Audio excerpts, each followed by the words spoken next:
अब आता है प्रश्न कोश।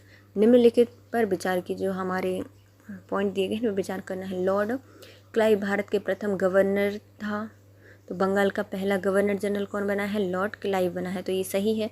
विलियम बेंटिक भारत के पहले गवर्नर जनरल थे, तो ये भी सही है कि जो 1833 का अधिनियम आया था, चार्टेड आया था, इसमें विलियम बेंटिक को भारत का पहला गवर्नर जनरल बनाया गया था। और जो लॉर्ड या जो रॉबर्ट क्लाइव है, इनको बनाया गया था बंगाल का पहला गवर्नर जनरल कब?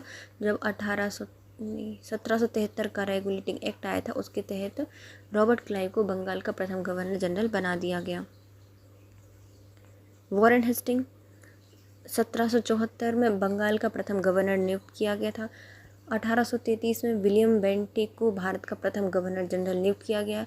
रॉबर्ट क्लाइव बंगाल का पहला गवर्नर नियुक्त किया गया था, जो कि इस पद पर 1758 से 1760 तक रहे थे, और 1765 से 1766 की अवधि में ये फिर से वहाँ के वायसराय बने थे, मतलब बंगाल के गवर्नर जनरल बने थे लॉर्ड क्लाइव। 2 बार इनका शासन रहा है। नेक्स्ट आता है भारत के प्रथम गवर्नर जनरल कौन है? तो अभी पढ़े हैं हमने, भारत के पहले गवर्नर जनरल हैं हमारे विलियम बेंटिक, जो कि ऑप्शन में है ही नहीं, तो ये ऑप्शन हो जाएगा कैंसिल। भारत का पहला गवर्नर जनरल कौन है? तो भारत का पहला गवर्नर जनरल है हमारे लॉर्ड विलियम बेंटिक, ऑप्शन में नहीं है।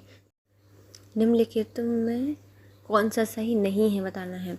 जन प्रशासन की नींव वॉरेन हेस्टिंग द्वारा मजबूती से रखी गई, जिस पर ऊपरी संरचना कॉर्नवालिस ने दी थी, तो ये है हमारा सही। हमें तो जो हमारी जन प्रशासन की नींव है वो किसने द्वारा रखी गई थी? वॉरेन हेस्टिंग के द्वारा रखी गई थी मजबूती से, लेकिन उसको अच्छे से आधारशिला या उसकी ऊपरी जो संरचना है वह कॉर्नवालिस द्वारा बनाई गई।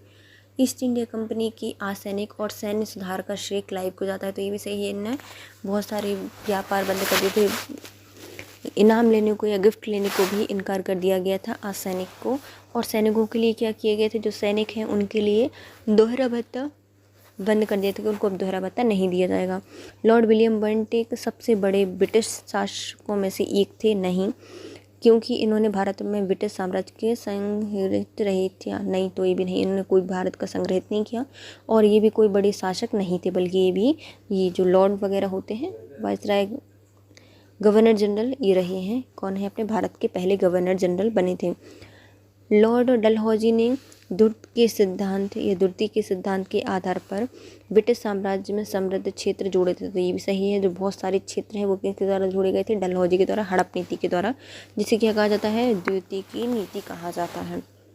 क्लाइव के समय सैनिक आसैनिक दोनों सुधार हुए थे। सैनिक सुधारों में इन्होंने उपहार लेने पर, आसैनिक सुधारों में इन्होंने उपहार लेने पर और निजी व्यापारों को बंद कर दिया था, आंतरिक कर देना अनिवार्य कर दिया था। तो और जो सैनिक सुधार है इसके अंतर्गत क्लाइव ने यह आज्ञा दी थी कि दोहरा भत्ता बंद कर दिया जाएगा। जनवरी 1767 में यह भत्ता केवल उन सैनिकों को दिया जाता था जो कि जो बंगाल और बिहार है उसकी सीमा के बाहर जाके कार्य करते हैं, उनके लिए दोहरा भत्ता वेतन दिया जाएगा। जन प्रशासन की नींव को वॉरेन हेस्टिंग के द्वारा रखा गया, तो ये सही है, और इसको मजबूती देने का काम किसने किया है? इन्हीं ने किया है। और इसकी ऊपरी संरचना कॉर्नवालिस के द्वारा बनाई गई थी। कॉर्नवालिस के समय में न्यायिक सुधार, फौजदारी कानून में सुधार, पुलिस सुधार, कर संबंधी सुधार एवं व्यापारिक सुधारों में जन प्रशासन की नींव पड़ी थी। तो इन्होंने बहुत सारे सुधार किए थे, जैसे आते हैं फौजदारी सुधार, न्यायिक सुधार, पुलिस सुधार, कर संबंधी सुधार और व्यापारिक संबंध से जो जन प्रशासन है इसकी नींव भी इन्हीं के द्वारा डाली गई थी। लॉर्ड विलियम बेंटिक, ये 1828 से 1835 तक इन्होंने शासन किया है। 7 वर्षों की पुरानी निरंतर युद्धों और संयोजन की नीतियों को तिलांजलि दी थी इन्होंने। भारत में इतिहास में बेंटिक का नाम सामाजिक आर्थिक सुधारों के कारण जाना जाता है। इन्होंने क्या किए थे? बहुत सारे सामाजिक आर्थिक सुधार किए थे। लॉर्ड डलहौजी ने 1848 से 1856 में व्यक्तिगत के सिद्धांत के अंतर्गत 1848 में सतारा, 1849 में जैतपुर संबलपुर, 1850 में बाघाट, 1852 में उदयपुर, 1854 में झांसी, 1854 में नागपुर, का विलय कर लिया गया था। 1856 में डलहौजी के द्वारा कुप्रशासन के आधार पर अवध का विलय भी कर लिया गया। तो कैसी थी तारा 48, उसके बाद आता है जैतपुर और संबलपुर 49, 50 आता है बाघाट, 52 आता है हमारा हाँ उदयपुर, और 1854 आता है झांसी। 1854 में ही नागपुर का विलय कर लिया गया था।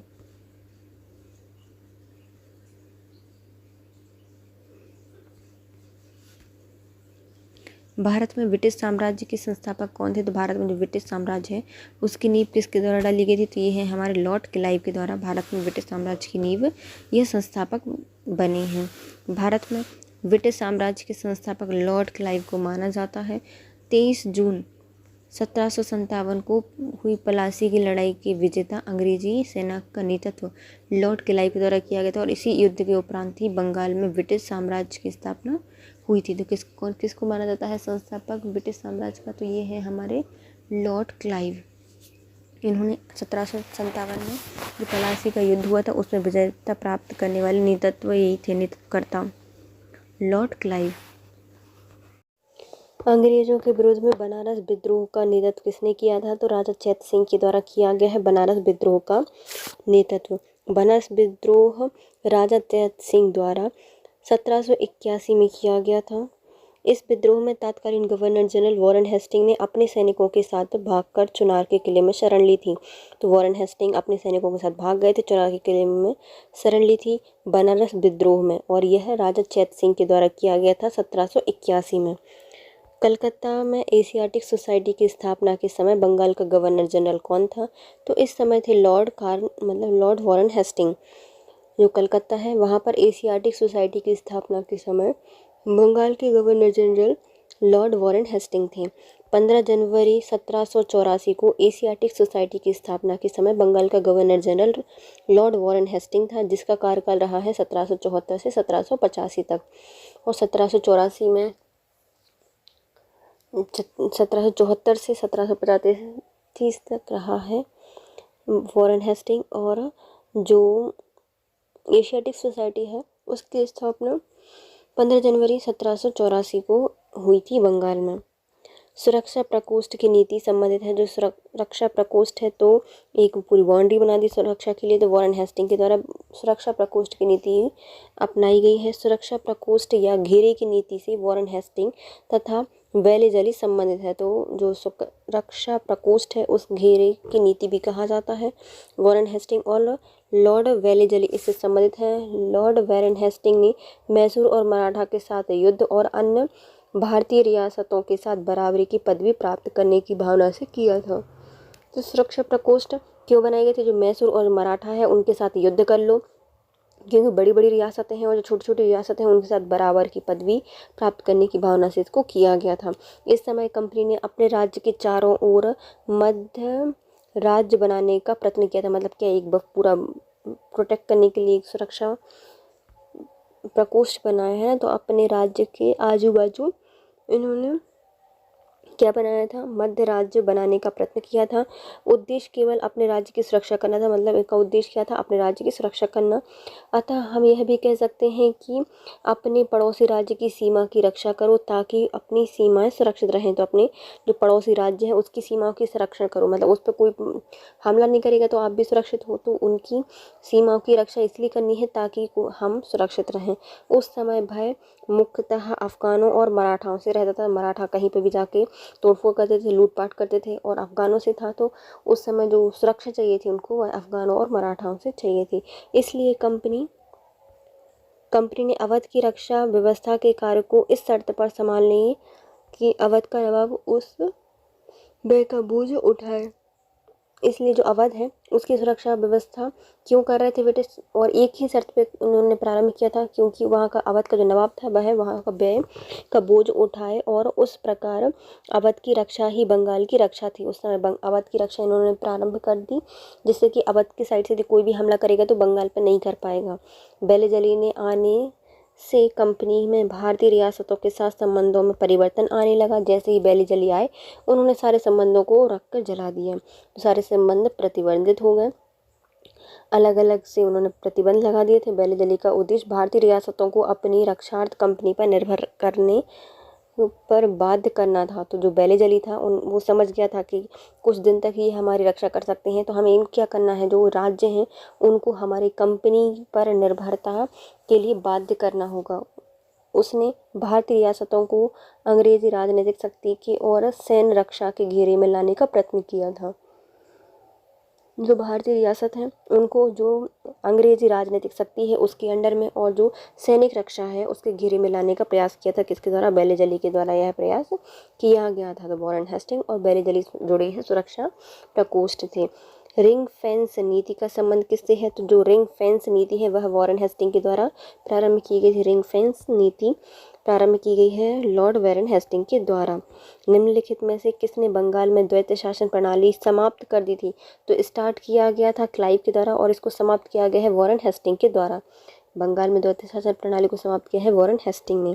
वॉरेन हेस्टिंग का कार्यकाल 1772 से रहा है। इसे कोर्ट ऑफ डायरेक्टर्स ने दोहरी शासन प्रणाली को समाप्त करने के निर्णय लिया था। तो जो वॉरेन हेस्टिंग था उसने खुद निर्णय लिया था, बल्कि कोर्ट ऑफ डायरेक्टर्स ने कहा था कि जो द्वैत शासन प्रणाली है, दोहरी शासन प्रणाली है, उसको समाप्त कर दो।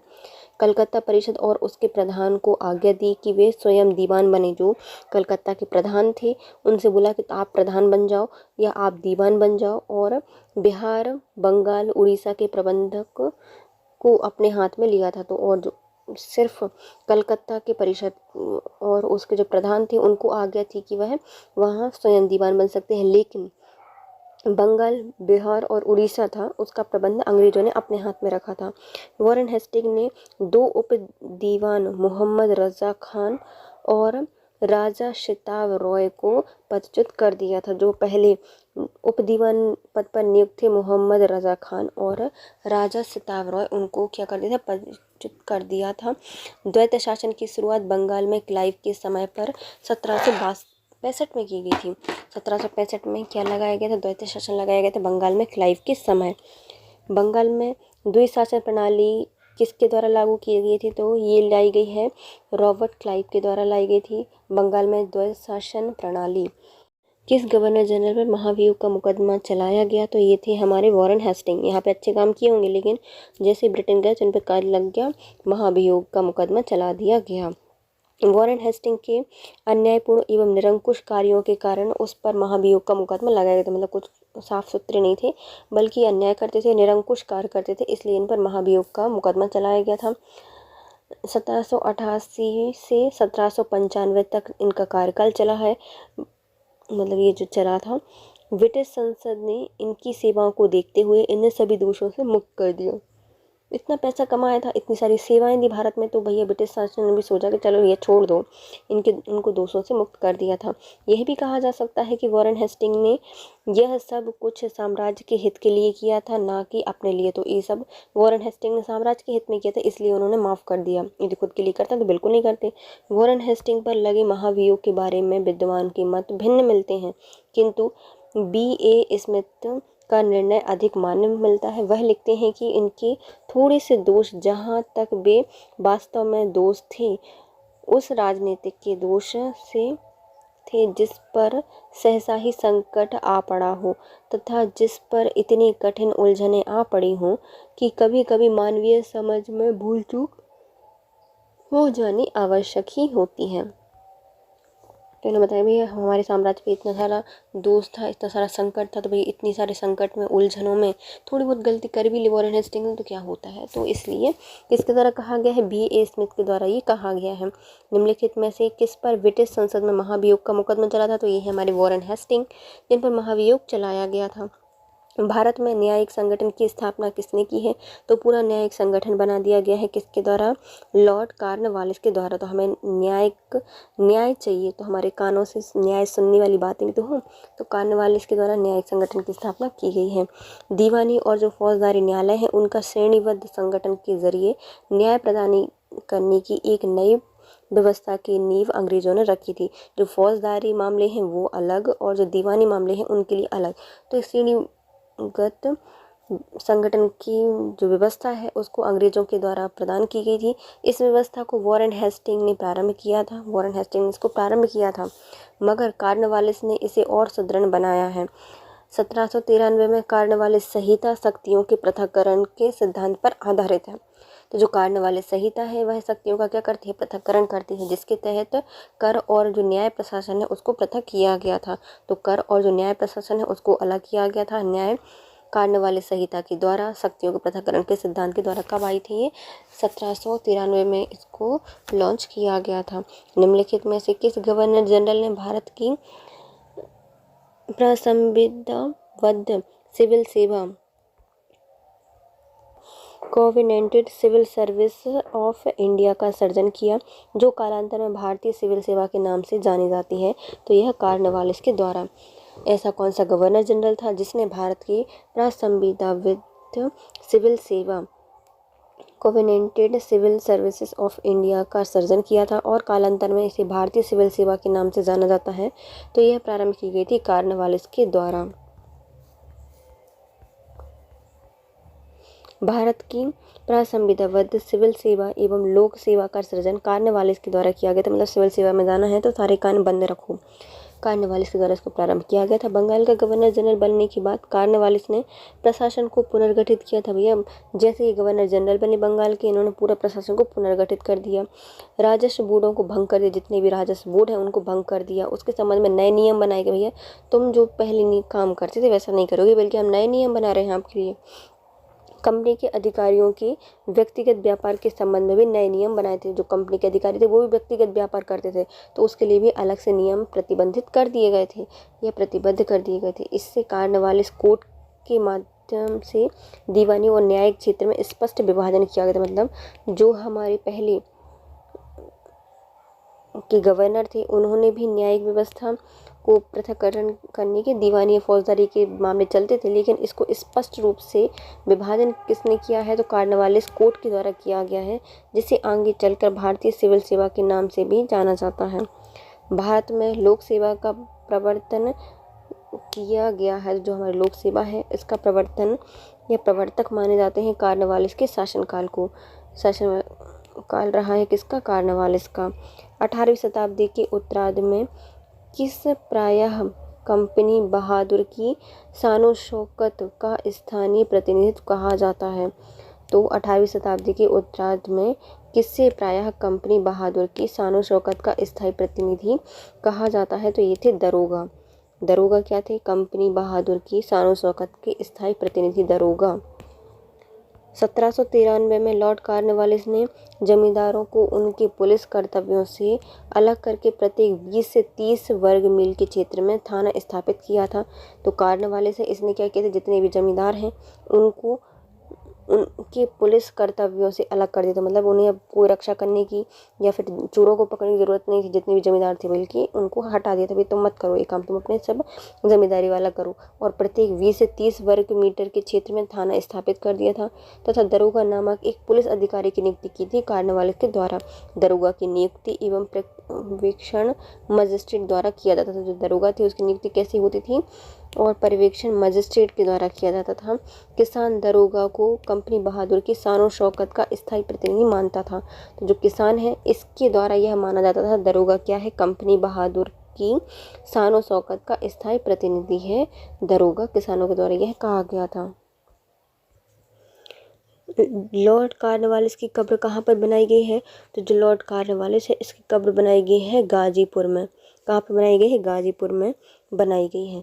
लॉर्ड कॉर्नवालिस का कार्यकाल रहा है 1786 से 1793 तक एवं 30 जुलाई 1805 से 5 अक्टूबर 1805 तक बंगाल का गवर्नर जनरल रहा था। इसने भारत में इस्तमरारी एवं स्थायी बंदोबस्त, न्यायिक संहिता एवं भारतीय लोक सेवा के प्रवर्तन के एक प्रवर्तक के रूप में जाना जाता है। इनकी मृत्यु 5 अक्टूबर 1805 को गाजीपुर उत्तर प्रदेश में हुई थी। यहीं पर इनकी कब्र भी स्थापित की गई है। तो कार्नवालिस को जाना क्यों जाता है? तो कार्नवालिस को जाना जाता है हमारे इतमरारी स्थायी बंदोबस्त के लिए, न्यायिक संहिता लागू करने के लिए और भारतीय लोक सेवा के प्रवर्तक के रूप में जाना जाता है लॉर्ड कार्नवालिस को। इसका टाइम पीरियड रहा है 1786 से 1793 तक रहे हैं ये, और 30 जुलाई 1805 से 5 अक्टूबर 1805 तक भी यह बंगाल के गवर्नर जनरल के रूप में इन्होंने कार्यभार संभाला है। और इनकी कब्र कहाँ पे है? गाजीपुर में स्थित है। लॉर्ड बेलेजली द्वारा लागू की गई सहायक संधि व्यवस्था के बारे में निम्नलिखित में से कौन सा कथन लागू नहीं होता? तो पहला, यह दूसरों के खर्च पर एक बड़ी सेना बनाए रखना था, तो ये सही है। भारत को नेपोलियन के खतरे से सुरक्षित रखना था। जो सहायक संधि की गई थी वह क्यों की गई थी? तो भारत को नेपोलियन के खतरों से सुरक्षित रखना था, तो ये भी सही है। कंपनी के लिए एक नियत आय का प्रबंध था, तो ये नहीं था, तो इसी गलत हो जाएगा। भारतीय रियासतों के ऊपर ब्रिटिश सर्वोच्चता स्थापित करना था, तो भारतीय रियासत थी उसके ऊपर ब्रिटिश सर्वोच्चता को स्थापित करना था। लॉर्ड वेलेजली ने भारतीय राज्यों को अंग्रेजी राजनीतिक परिधि में लाने के लिए सहायक संधि प्रणाली का प्रयोग किया था। क्यों किया गया था सहायक संधि का प्रयोग? क्योंकि जितनी भारतीय रियासत है उनको अंग्रेजी राजनीतिक परिधि में लाना था। उस समय फ्रांस के विरुद्ध यूरोपीय शक्तियों का बना हुआ मोर्चा छिन्न छिन्न हो रहा था। जो फ्रांस था उसके विरुद्ध में जो यूरोपीय शक्तियां थीं उनका बना हुआ मोर्चा क्या होता है? छिन्न भिन्न हो रहा था। नेपोलियन मिस्र सीरिया को विजित कर चुका था, तो नेपोलियन ने पूरा सीरिया और मिस्र को विजित कर लिया था और गंभीरतापूर्वक भारत पर आक्रमण करने का सोच रहा था। ऐसी परिस्थिति में बेलेजली ने भारत में सहायक संधि प्रणाली का प्रयोग किया, जिससे अंग्रेजी सत्ता की श्रेष्ठता स्थापित हो सके। तो भारत में आक्रमण करेगा तो अंग्रेजी सत्ता होनी चाहिए, तो अंग्रेजी सत्ता को श्रेष्ठता स्थापित करने के लिए सहायक संधि का प्रयोग किया गया और नेपोलियन का भय भी टल गया। सहायक संधि की शर्त में एक शर्त यह भी रखी गई थी कि संधि को स्वीकार करने वाली रियासत कंपनी की एक सेना को रखेंगी। तो जो भी रियासत सहायक संधि को स्वीकार करती थी वो क्या करती थी? कंपनी की एक सेना को अपने पास रखती थी, जिसका सारा खर्च राज्य को देना होता था, ना कि कंपनी खुद नहीं देती थी बल्कि राज्य को देना होता था। इस सेना को चलाने का अधिकार केवल कंपनी का होता था, लेकिन वह जो सेना थी वह किसके कहने पर कार्य करेगी, किसके अधिकारों को मानेगी? तो वह कंपनी के अधिकारों को मानती थी। सहायक संधि को स्वीकार करने वाला राज्य किसी भी यूरोपीय और अंग्रेजों के दुश्मन की सहायक संधि नहीं करेगा या सहायता नहीं करेगा। तो कोई भी जो सहायक संधि स्वीकार कर चुका रियासत है वह किसी भी यूरोपीय या अंग्रेजी दुश्मन है उनकी सहायता कभी नहीं करेगा, उनसे कोई मित्रता नहीं करेगा, इसके किसी भी व्यक्ति को नौकरी भी नहीं देगा, बल्कि उनके जो लोग हैं उनको भी अपने यहाँ नौकरी नहीं दे सकता था। लॉर्ड वेलेजली की सहायक संधि को स्वीकार करने वाला पहला मराठा सरदार कौन था? तो जो वेलेजली है उसकी द्वारा सहायक संधि का प्रयोग किया गया, उसमें सबसे पहले मराठाओं में पेशवा बाजीराव द्वितीय ने सहायक संधि स्वीकार की थी। पेशवा बाजीराव सेकंड के द्वारा इसको स्वीकार किया गया था। दौलतराव सिंधिया और जशवंतराव होलकर दोनों पुणे में अपने को श्रेष्ठता स्थापित करना चाहते थे। तो दौलतराव सिंधिया हैं वो और जशवंतराव होलकर दोनों ही चाहते थे कि पुणे में वह श्रेष्ठ हो जाएं, उनको प्रदर्शन करना चाहते थे खुद की श्रेष्ठता को। बाजीराव सेकंड सिंधिया का साथ दे रहे थे, बाजीराव सेकंड सिंधिया के साथ थे। इन्होंने 1801 में जसवंत के भाई की हत्या कर दी थी। भैया जशवंतराव होलकर ज़्यादा ऊपर ना उड़े इसलिए उनके भाई की हत्या कर दी गई। परिणाम स्वरूप क्या हुआ? जशवंतराव होलकर ने सेना पुणे पर आक्रमण करके पेशवा और सिंधिया की संयुक्त सेना को परास्त कर दिया। जैसे ही इन्होंने जशवंतराव होलकर के भाई को मारा, इन्होंने अपनी सेना ली और पुणे पर आक्रमण कर दिया, जिससे पेशवा और जो सिंधिया थी दोनों की संयुक्त सेना पराजित हो गई। बाजीराव द्वितीय ने भागकर बसीन में शरण ली। भैया कहीं बास ही नहीं मिला था तो बसीन में जाके इन्होंने शरण ले ली और 31 दिसंबर 1802 को अंग्रेज़ों ने बसीन की संधि कर ली। तो अंग्रेज़ वहाँ पे पहुँचे, भैया उन्होंने बोला कि भैया भागो भागो मत, हमसे सहायक संधि कर लो।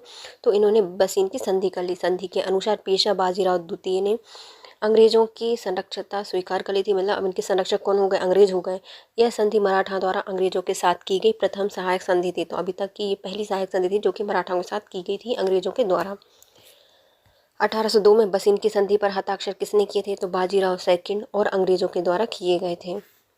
सहायक संधि को स्वीकार करने वाला पहला शासक कौन था? तो सबसे पहले जो सहायक संधि को स्वीकार किया था वह अवध के नवाबों के द्वारा किया गया था। कोई भी इनका वध ना कर दे इसलिए ये इन्होंने सहायक संधि स्वीकार कर ली। तो सहायक संधि को स्वीकार करने वाला पहला शासक बने थे अवध के नवाब। वेलेजली ने सहायक संधि का आविष्कार नहीं किया था, जो अपन बोलते हैं बैलीजली की सहायक संधि, लेकिन उसके आविष्कारक बैलीजली नहीं है। इस प्रणाली का अस्तित्व पहले से ही था, पहले भी चल रही थी। संभवतः डुप्ले प्रथम यूरोपीय थे जिन्होंने अपनी सेना किराए पर भारतीय राजाओं को दी थी। तो डुप्ले को माना जाता है इसका आविष्कारक सहायक संधि का। तो ये क्या करते थे, किराए पर अपनी सेना को भारतीय राजाओं को दिया करते थे। क्लाइव के काल में यह प्रणाली लगभग सभी गवर्नर जनरल ने अपनाई थी। क्लाइव आया, उसने बोला कि ये अच्छा है, हमारी सेना बहुत सारी है, हम भी उनको किराए पर दे देते हैं। तो उनके द्वारा, और जो उनके बाद कई गवर्नर जनरल आए हैं, उनके द्वारा भी यह प्रणाली अपनाई गई। बैलीजली की विशेषता केवल यह रही है कि उसने इसके विकास में अपने संपर्क में आने वाले सभी देशी राजाओं के संबंध में इसका प्रयोग किया था। तो जो बैलीजली था, इसका सिर्फ विशेषता इस रूप में हम देख सकते हैं कि इसने क्या किया था, उसके संपर्क में आने वाले जितने भी देशी राजा थे उनके संबंध में इसका प्रयोग किया था सहायक संधि का। सहायक संधि 1765 में अवध से की गई थी। कब की गई थी? 1765 में अवध के से की गई थी, जब कंपनी ने निश्चित धन के बदले उनकी सीमाओं की रक्षा करने का वचन दिया था। कि उन्होंने कहा था कि इतने पैसे दो और हम आपकी सीमाओं की रक्षा करेंगे।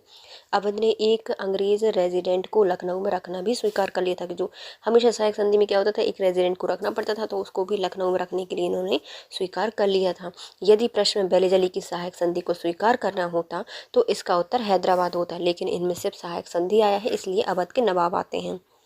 सहायक संधि को किसके काल में क्रियान्वित किया गया था? तो लॉर्ड बैलीजली के समय। निम्नलिखित में से सहायक संधि स्वीकार किसके द्वारा नहीं की गई थी? तो हैदराबाद के नवाब निज़ाम के द्वारा की गई है। मैसूर के होलकरों ने भी की थी, मैसूर के शासकों ने भी की थी। इंदौर के होलकरों के द्वारा भी इसको किया गया था, और सबने तो की है। अच्छा, इसलिए ये ऑप्शन इसका आंसर गलत कर दिया गया, मीन्स में आया था। लॉर्ड बैलीजली के द्वारा 1798 से 1805 तक रहे हैं। इन्होंने भारतीय राज्यों को अंग्रेजी राजनीतिक परिधि में लाने के लिए सहायक संधि प्रणाली का प्रयोग किया था। जिन राज्यों ने बैलीजली की सहायक संधि स्वीकार की थी वे हैदराबाद थे, जिन्होंने सहायक संधि सबसे पहले स्वीकार की थी 1798 में, और 1800 के समय हैदराबाद ने की। फिर मैसूर ने 1799 में की। तंजौर ने 1799 में, तंजौर में दो आए हैं, एक मैसूर और तंजौर ने 1799 में की है। अवध में एक आता है, तो 1801 में अवध के द्वारा की गई है। पेशवा के द्वारा 1802 में की गई है, और बरार के जो भोंसले हैं उनके द्वारा 1803 में की गई है। सिंधिया ने 1804 में की है, और जो इंदौर के होलकर हैं उन्होंने 6 जनवरी 1818 को जोधपुर, जयपुर, मच्छेरी, बूंदी और भरतपुर के द्वारा भी सहायक संधि स्वीकार की गई है। तो जो सहायक संधि है सबसे पहले किसके द्वारा की गई है? तो हमारे जो हैदराबाद के निजाम वगैरह हैं उनके द्वारा 1798 में की गई थी। उसके बाद आते हैं तंजौर और मैसूर, इसके द्वारा 1799 में की गई। फिर 1 से आता है अवध, 2 से आता है पेशवा, और 3 से आते हैं भोंसले, और 4 से आते हैं सिंधिया। तो 1801 में अवध, 1802 में पेशवा, 1803 में बरार के भोंसले, 1804 में सिंधिया। होलकरों ने 1818 में 6 जनवरी को सहायक संधि स्वीकार की। इसके साथ जो जोधपुर, जयपुर, मच्छेरी, बूंदी, भरतपुर, इन्होंने सबने सहायक संधि स्वीकार की है। सहायक संधि व्यवस्था को स्वीकार करने वाले प्रथम भारतीय देशी शासक कौन थे? तो सबसे पहले सहायक संधि को किसने स्वीकार किया था? तो हैदराबाद के जो निज़ाम हैं उनके द्वारा सबसे पहले सहायक संधि स्वीकार की गई थी। कब की गई थी? 1798 में। निम्नलिखित पर विचार कीजिए, जिन्होंने लॉर्ड बैलीजली के साथ सहायक संधि की है उनके द्वारा किए गए संधियों का सही कालानुक्रम लिखना है। तो सबसे पहले किसने की थी? सबसे पहले हैदराबाद ने की थी। फिर आता है हमारा मैसूर, 1799 में मैसूर और तंजौर, 1801 में अवध, और सिंधिया आते हैं हमारे 1803 के समय, नहीं 1804 में आते हैं सिंधिया। भारतीय राजाओं पर अंग्रेजी प्रभुत्व स्थापित करने के लिए किसने प्रशासन में सहायक संधि प्रणाली का सूत्रपात किया था? तो जो हमारा अंग्रेजी प्रभुत्व स्थापित करने के लिए भारतीय राज्यों में किसके द्वारा प्रशासन में सहायक संधि प्रणाली विकसित की गई थी? तो लॉर्ड बैलीजली का नाम आता है। लॉर्ड बैलीजली की सहायक संधि, लॉर्ड बैलीजली की सहायक संधि इन्हीं के द्वारा प्रारंभ की गई थी। लॉर्ड बैलीजली ने भारतीय राज्यों को अंग्रेजी राजनीतिक परिधि में लाने के लिए, अंग्रेजों की प्रभु सत्ता स्थापित करने के लिए सहायक संधि का प्रयोग किया था। इससे अंग्रेजी सत्ता की श्रेष्ठता और प्रभु सत्ता स्थापित हो गई। ईस्ट इंडिया कंपनी का राजपूत राजाओं से सहायक संधि करने का मुख्य उद्देश्य क्या था? जो ईस्ट इंडिया कंपनी है राजपूतों से क्यों सहायक संधि करना चाहती थी? तो पहला, शत्रुओं के विरुद्ध सेना सहायता प्राप्त करके नहीं, उनकी सेना खुद देते थे दूसरों की, क्यों लेंगे? मराठा पिंडारी आक्रमण से इन राज्यों की सुरक्षा करने के लिए तो नहीं, खिराज के रूप में धन प्राप्त करने के लिए नहीं, तो ये क्या है? अंग्रेजों की प्रभु सत्ता स्थापित करने के लिए अंग्रेज चाहते थे कि जो राजपूत राजा हैं वो भी सहायक संधि स्वीकार करें। निम्नलिखित में से कौन सा सुमेलित नहीं है? तो पहले आता है बक्सर का युद्ध, तो ये 1764 में किया गया था, सही है। सहायक संधि 1800 के टाइम नहीं आई थी, 1798 में सबसे पहले स्टार्ट की गई थी ना, और हैदराबाद ने इसको स्वीकार किया था, तो दूसरा गलत हो जाएगा। भारत में ईस्ट इंडिया कंपनी का एक अधिकार 1833 में समाप्त हो गया था। ब्रिटिश नागरिकों और कंपनियों के लिए भारत में व्यापार का खोला जाना 1813। ब्रिटिश नागरिकों और कंपनी के लिए भारत में व्यापार का खोला जाना ये कब हुआ था? 1813 में हुआ था। भारत में अंग्रेजी सत्ता की सर्वोच्चता स्थापित करने के लिए और फ्रांसीसियों के भय को समाप्त करने के उद्देश्य से बेलेजली ने सहायक संधि प्रणाली अपनाई थी। कब? 1798 में। क्यों? तो जो फ्रांसीसी हैं उनके भय को समाप्त करने के लिए, उनको पूरा भारत से भगाने के लिए और अंग्रेजी सत्ता स्थापित करने के लिए 1798 में सहायक संधि प्रणाली प्रारंभ की गई लॉर्ड वेलेजली के द्वारा। फिर आते हैं सहायक संधि स्वीकार करने वाले राज्यों में हैदराबाद पहला था, जो कि 1798 में इसके द्वारा अपनाई गई थी। फिर आता है बक्सर का युद्ध, ये 1764 में हुआ था। ईस्ट इंडिया कंपनी का एकाधिकार 1833 में कंप्लीट हो गया था या समाप्त कर दिया गया था। 1833 का जो अधिनियम था इससे पूर्णतः एकाधिकार को कंपनी के समाप्त कर दिया गया था। ब्रिटिश नागरिक और जो कंपनी है इनके लिए भारत में व्यापार का खोला जाना 1813 में हुआ था। कब हुआ था? 1813 में हुआ था। उस समय जब नेपोलियन की शक्ति के सामने यूरोप में साम्राज्य धराशायी हो रहे थे, नीचे दिए गए गवर्नर जनरल में से किस एक ने भारत में ब्रिटिश पताका फहराई थी? तो जहां पर यूरोप में पूरी साम्राज्य धराशायी हो रहे थे नेपोलियन की शक्ति के कारण, और भारत में एक ऐसा गवर्नर था या ब्रिटिश गवर्नर था जो कि अपनी पताका लहरा रहा था, उसका नाम क्या है? लॉर्ड वेलेजली है। इसलिए इसने सहायक संधि स्वीकार करवाई थी सारे राजाओं के द्वारा। लॉर्ड वेलेजली ने भारत की ओर 1797 में प्रस्थान किया था, जो कि आंग्ल इतिहास में संभवतः सबसे अंधकारमय समय रहा है। फ्रांस के विरोध में यूरोपीय शक्तियों का बना हुआ मोर्चा छिन्न भिन्न हो चुका था। नेपोलियन मिस्र और सीरिया को विजित कर चुका था तथा गंभीरतापूर्वक भारत को पर आक्रमण करना चाहता था। जो नेपोलियन है उसने पूरा मिस्र सीरिया जीत लिया था, अब भारत की ओर आक्रमण करने की सोच रहा था। ऐसी परिस्थिति में वेलेजली ने भारत में सहायक संधि प्रणाली का प्रयोग किया, जिससे अंग्रेजी सत्ता को श्रेष्ठता स्थापित किया जा सके और नेपोलियन के भय को भी टाला जा सके।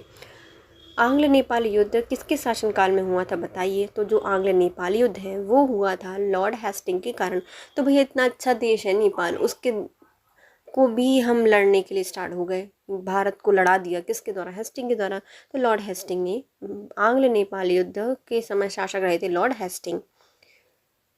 आंग्ल नेपाल युद्ध 1814 से 16 तक हुआ था। लॉर्ड हेस्टिंग के गवर्नर जनरल काल में 1813 से 1823 तक हुआ था, जो कि 1815 में सुगोली की संधि से समाप्त हुआ था। तो जो आंग्ल नेपाल युद्ध है कब से कब तक लड़ा गया था? तो 18 से 14 से 1816 तक लड़ा गया था, और इसमें जो 15 में क्या हुई थी? सुगोली की संधि हुई थी, जिसके कारण ये आंग्ल नेपाल युद्ध समाप्त हो गया था। सुगोली की संधि 2 दिसंबर 1815 को लेखाबद्ध की गई थी और इसका अनुमोदन 4 मार्च 1816 को किया गया था। मतलब लिखी गई है 1815 में 2 दिसंबर को, और इसका अनुमोदन किया गया 4 मार्च 1816 को। सुगोली की संधि कब हुई थी? 1816 में। ऑप्शन है नहीं है, 1815 में हुई थी, क्योंकि 2 दिसंबर के दिन हुई थी। निम्नलिखित में से किस युग्म सम्मिलित नहीं है? ऐसा कौन सा युग्म है जो सम्मिलित नहीं है? तो पहले आते हैं हेक्टर मुनरो के समय हुआ था बक्सर का युद्ध। तो बक्सर में हमने बहुत सारे मुर्गे रख दिए, तो हेक्टर मुनरो के समय हुआ था बक्सर का युद्ध। फिर आते हैं लॉर्ड हेस्टिंग, इनके समय अब भी पढ़ा है हमने। आंग्ल नेपाल युद्ध हुआ था 1814 से 1816 के बीच में। लॉर्ड वेलेजली के समय हुआ था चौथा आंग्ल मैसूर युद्ध। जो चतुर्थ आंग्ल मैसूर युद्ध है वह लॉर्ड वेलेजली के समय हुआ था, लेकिन लॉर्ड कॉर्नवालिस के समय तीसरा आंग्ल मराठा युद्ध नहीं हुआ था। तो डी वाला इसका ऑप्शन गलत है, क्योंकि तीसरा आंग्ल मराठा युद्ध 1817 से 1818 में हुआ है। और इस समय लॉर्ड हेस्टिंग थे, जिनके समय नेपाल का युद्ध हुआ था, है ना, आंग्ल नेपाल युद्ध हेस्टिंग के समय हुआ है। और इन्हीं के समय हुआ है तीसरा आंग्ल मराठा युद्ध, ना कि कार्नवालिस के समय। अतः डी ऑप्शन गलत है। चतुर्थ आंग्ल मैसूर युद्ध हुआ था 1799 में लॉर्ड वेलेजली के समय। आंग्ल नेपाल युद्ध हुआ था 1814 से 1816 के बीच में लॉर्ड हेस्टिंग के समय। जबकि जो बक्सर का युद्ध है वह 1764 में हुआ है हेक्टर मुनरो के समय। तीसरा या तृतीय आंग्ल मराठा युद्ध संबंधित है हमारे लॉर्ड हेस्टिंग के साथ। और सर टॉमस मुनरो किन वर्ष में मद्रास के गवर्नर बने थे? जो टॉमस मुनरो हैं, इनको कब मद्रास का गवर्नर बना दिया गया था? तो 1820 से 1827 तक। जो टॉमस मुनरो हैं, उनको 1820 से 1827 के बीच में बनाया गया है मद्रास का गवर्नर। सर टॉमस मुनरो 1820 से 1827 तक मद्रास के गवर्नर रहे हैं। दक्षिण भारत में भू राजस्व वसूली हेतु इस लागू की गई व्यवस्था में रैयतवाड़ी व्यवस्था थी। जो भू राजस्व की वसूली करने के लिए जो व्यवस्था का उपयोग किया गया था उसका नाम क्या था? रैयतवाड़ी व्यवस्था। इस व्यवस्था के जन्मदाता टॉमस मुनरो ही थे। कैप्टन रीड भी थे। जो रैयतवाड़ी व्यवस्था है उसको प्रारंभ करने का श्रेय जाता है टॉमस मुनरो और कैप्टन रीड को। सर्वप्रथम इसे तमिलनाडु के बारामहल जेल में लागू किया गया था। जो बारामहल जिला है वहाँ पर लागू किया गया था। कौन सा? हमारी रैयतवाड़ी व्यवस्था, जो कि तमिलनाडु में स्थित है। तत्पश्चात यह व्यवस्था पूरे मद्रास में, मुंबई में के कुछ हिस्सों में, असम और कुर्ग में, कर्नाटक का एक भाग में लागू की गई थी। तो असम, कुर्ग, मुंबई, मद्रास में भी रैयतवाड़ी व्यवस्था को शुरू कर दिया गया था या लागू कर दिया गया था। तथा कथित कुप्रशासन के आधार पर किस गवर्नर जनरल ने मैसूर राज्य के प्रशासन को ले लिया था? तो जो कुशासन के आधार पर गवर्नर जनरल ने मैसूर के राज्य को हड़प लिया था। तो ये है हमारे लॉर्ड विलियम बेंटिक के द्वारा। लॉर्ड विलियम बेंटिक ने कहा कि मैसूर अपना राज्य अच्छे से नहीं कर पा रहा है तो हम इसको ले लेंगे। लॉर्ड विलियम बेंटिक ने 1831 में मैसूर पे तथा 1834 में कुर्ग, कछार की रियासतों को अपने राज्य मिला लिया था, क्योंकि कथित रूप से यह बहुत ही अधिक कुशासन और अव्यवस्थित थे। तो मैसूर को 1831 में और 1834 में मिलाया गया है कुर्ग को, कछार को। निम्नलिखित बंगाल के गवर्नर जनरल में से कौन एक तीसरी आंग्ल मैसूर युद्ध से संबंधित है? तो जो हमारे लॉर्ड कार्नवालिस हैं, इनके समय हुआ था तीसरा आंग्ल मैसूर युद्ध। आंग्ल मैसूर युद्ध तीसरा कार्नवालिस के समय।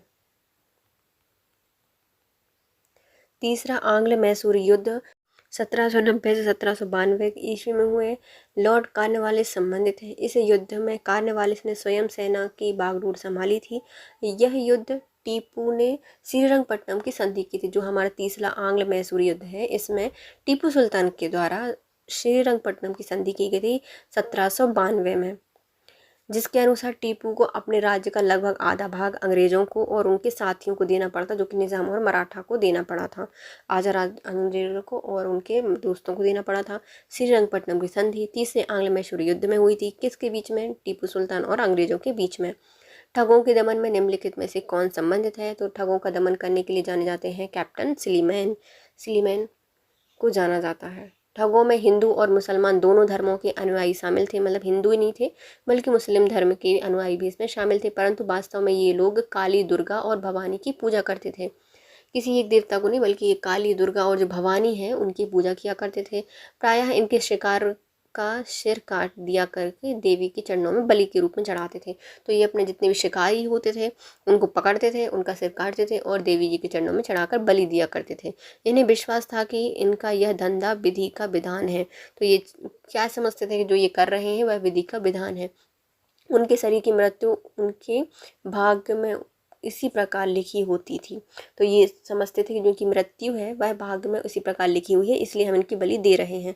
सती प्रथा के प्रश्न पर तो कुछ मतभेद भी था, परंतु ठगी के विषय में यह समस्त जनता ने सरकार का समर्थन किया था। तो जो सती प्रथा जब समाप्त करने की बात हुई थी तो कई लोग थे जो कि सती प्रथा का समर्थन करते थे, लेकिन जब ठगी प्रथा का अंत करने का सवाल या प्रश्न उठा तो सारी जनता ही अंग्रेजों के साथ थी कि भैया हाँ, ठगी प्रथा को समाप्त कर दिया जाए। लॉर्ड विलियम बेंटिक ने कैप्टन स्लीमैन को ठगों के विरुद्ध में कार्यवाही करने के लिए नियुक्त किया था। तो किसके द्वारा? लॉर्ड विलियम बेंटिक ने ठगी प्रथा को समाप्त करने के लिए कैप्टन स्लीमैन को बुलाया कि भाई ठगों को भगाओ। तो इन्होंने लगभग 1500 ठगों को बंदी बनाया था, अनेक ठगों को फांसी दे दी गई थी, शेष को आजीवन निर्वासन कर दिया गया था। 1837 के पश्चात संगठित रूप से ठगों का अंत हो गया था। तो 1837 में ये जब पूरे तरीके से समाप्त कर दिए गए थे कैप्टन स्लीमैन के द्वारा। ठगी का उन्मूलन किसके नेतृत्व में किया गया था? तो विलियम बेंटिक ने। और हम देखते हैं तो कैप्टन स्लीमैन का नाम इसमें आता है। सती प्रथा पर प्रतिबंध लगाने किसके द्वारा लगाया गया था? तो लॉर्ड विलियम बेंटिक ने सती प्रथा पर प्रतिबंध लगाया था और कार्रवाई वगैरह इसमें करने का प्रावधान किया गया था। राजा राम मोहन राय जैसे प्रबुद्ध भारतीय सुधारकों ने विलियम बेंटिक को इस प्रथा के विरुद्ध या अवैध घोषित करने की प्रेरणा की थी। तो जो राजा राम मोहन राय हैं, इन्होंने अंग्रेजों को बोला था कि भैया इसको समाप्त कर दिया जाना चाहिए, इसके लिए प्लीज़ कोई नियम बनाए और इसको अवैध घोषित कर दिया जाए। तो किसको बोला था? लॉर्ड विलियम बेंटिक को राजा राम मोहन राय जैसे सुधारकों के द्वारा बोला गया था। बहुत से समकालीन प्रगतिशील समाचार पत्रों ने इसका समर्थन भी किया था। लॉर्ड विलियम बेंटिक ने कानून बनाकर सती प्रथा को पूरी तरह से प्रतिबंधित कर दिया था। तो कानून बनाया और इसको पूर्ण रूप से प्रतिबंधित कर दिया गया। दिसंबर 1829 को नियम 17 के द्वारा विधवाओं को जलाना अवैध घोषित कर दिया था। कौन सा नियम था? नियम 17 था। कब? 1829 में। और विधवाओं को जलाना अवैध घोषित कर दिया था। प्रारंभ में यह कानून केवल बंगाल प्रेसिडेंसी में लागू था, क्योंकि बंगाल तक ही इनका शासन चलता था। लेकिन 1830 में यह कानून मुंबई और मद्रास प्रेसिडेंसी में लागू हो गया। जब इसको लागू किया गया था उससे बंगाल में, फिर जहाँ जहाँ इनका शासन चलता था वहाँ पे लागू किया गया था। मुंबई और मद्रास में 1830 तक लागू कर दिया गया। सती को गैर कानूनी घोषित किया था लॉर्ड विलियम बेंटिक के द्वारा 1829 में, और नियम था 17। लॉर्ड विलियम बेंटिक के द्वारा सती प्रथा किस वर्ष समाप्त की गई थी? तो 1829 में, और 30 में मुंबई मद्रास में भी इसको लागू कर दिया गया था। निम्नलिखित में से किस वर्ष बंगाल से दासों के निर्यात को रोक लगाई गई थी? दासों को यहाँ से वहाँ बेचने की जो प्रथा है उसको समाप्त किया गया था 1789 में। बंगाल से दासों के निर्यात को रोक लगा दिया गया था। 1789 में इसको रोक दिया गया था। बंगाल से दासों के निर्यात में बंद कर दिया था। लॉर्ड डलहौजी द्वारा अवध का अंग्रेजी राज में विलय निम्नलिखित में किस रीति से हुआ था? तो जो डलहौजी हैं इन्होंने अवध को अंग्रेजी राज्य में मिलाया था, लेकिन किस विधि के द्वारा अपनाया था? ये मिलाया था कुशासन के आधार पर। भैया इनसे प्रशासन नहीं हो रहा है, इसलिए हम इनका राज्य ले लिया था। कुप्रशासन के आधार पर अवध को मिलाया गया था। लॉर्ड डलहौजी 1848 से 1856 तक रहे हैं। इन्होंने अवध के नवाब वाजिद अली शाह पर कुशासन का आरोप लगाया था। तो जो डलहौजी हैं इन्होंने बोला कि जो अवध के नवाब हैं वाजिद अली शाह, ये अच्छे से शासन नहीं कर रहे हैं, इसलिए 13 फरवरी 1856 को अवध को अंग्रेजी राज्य मिला लिया गया था। जो 13 फरवरी है उसमें 1856 में अवध को अंग्रेजी साम्राज्य मिला लिया गया। अवध के अतिरिक्त डलहौजी ने बपगत के सिद्धांत के अंतर्गत कई राज्यों का विलय किया था, जिसमें सबसे पहले आता है सतारा, जो कि 1848 में ही आया था। फिर आता है जैतपुर और संबलपुर, यह 1839 को आते हैं। बाघात 1850, उदयपुर 1852, झांसी 1854, नागपुर 1854 और करौली 1855। सतारा 1848, जैतपुर संबलपुर 1849, बाघात 1850, उदयपुर 1852, झांसी 1854, नागपुर 1854 और करौली 1855। बाघात रियासत का ब्रिटिश में विलय कब हुआ था? तो ब्रिटिश साम्राज्य में लाया गया था बाघाट को 1850 में। ब्रिटिश साम्राज्य में अवध का विलय किया गया था 1856 में कुशासन के आधार पर। विलय का सिद्धांत के तहत निम्नलिखित राज्यों के विलय पर विचार कीजिए और इनका सही कालानुक्रम लिखना है। तो सबसे पहले हमारा आता है सतारा, कब? 1848, फिर आता है बाघाट 1850, फिर आता है झांसी 1854, नहीं, फिर आता है उदयपुर 1852 और झांसी आता है 1854। फिर से हमें देखना है, इनको सुमेलित करना है ना। सतारा पहले ही इसका सुमेलित बताना है कौन है। सतारा कब है? तो 1848 48 में है। फिर पंजाब,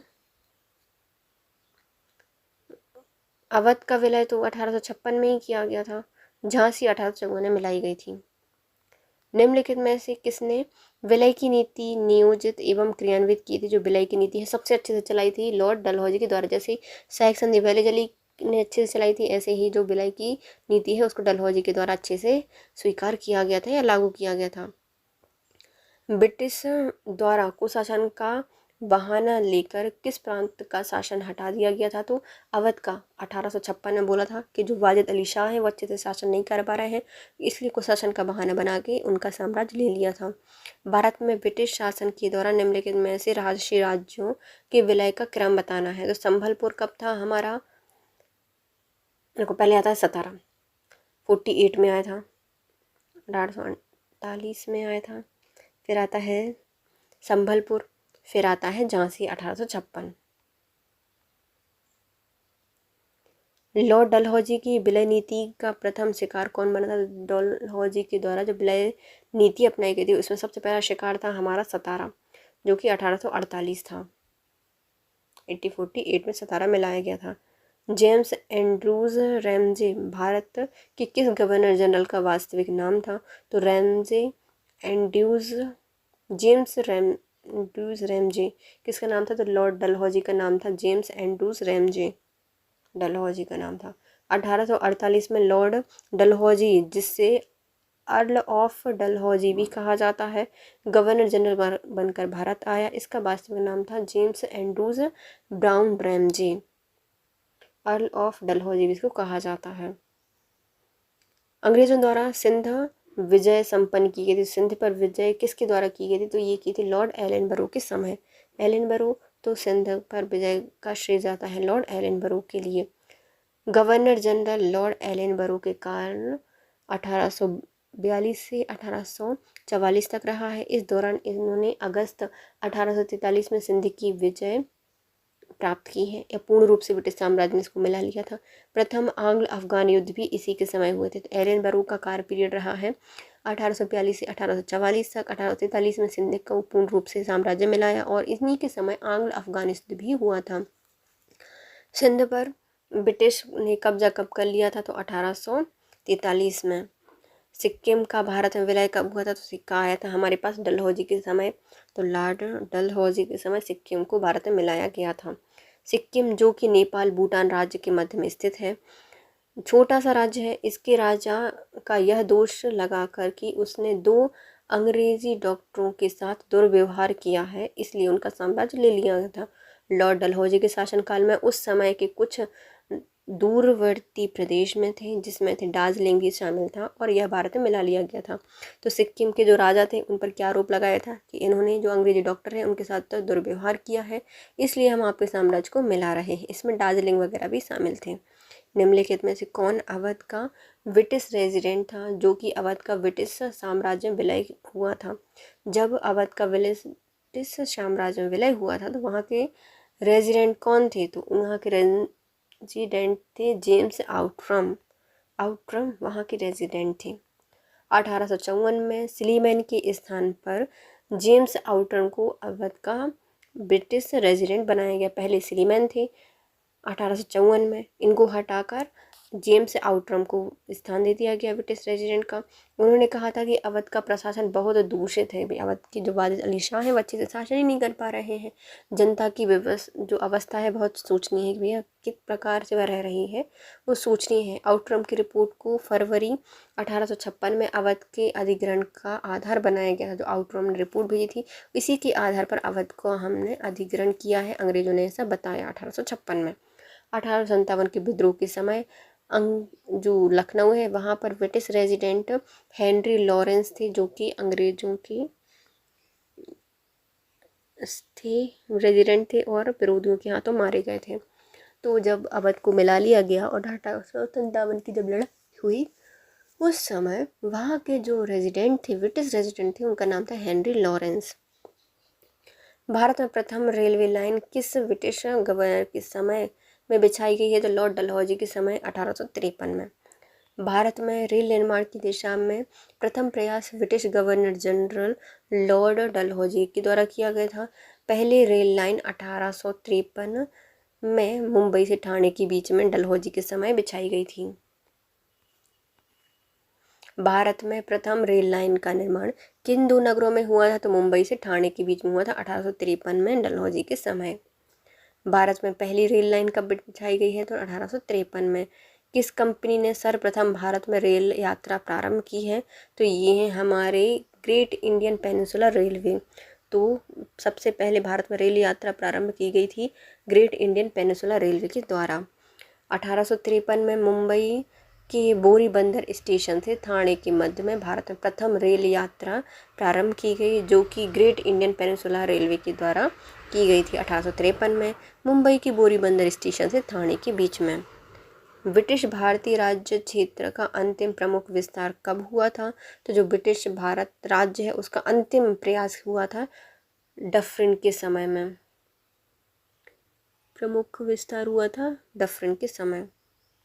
1885 में तृतीय आंग्ल बर्मा युद्ध हुआ था और 1 जनवरी 1886 में संपूर्ण बर्मा को ब्रिटिश भारत में मिला लिया गया था, जो कि ब्रिटिश भारतीय राज्य क्षेत्र का अंतिम प्रमुख विस्तार था। और उस समय वहाँ के वायसराय थे Lord Dufferin.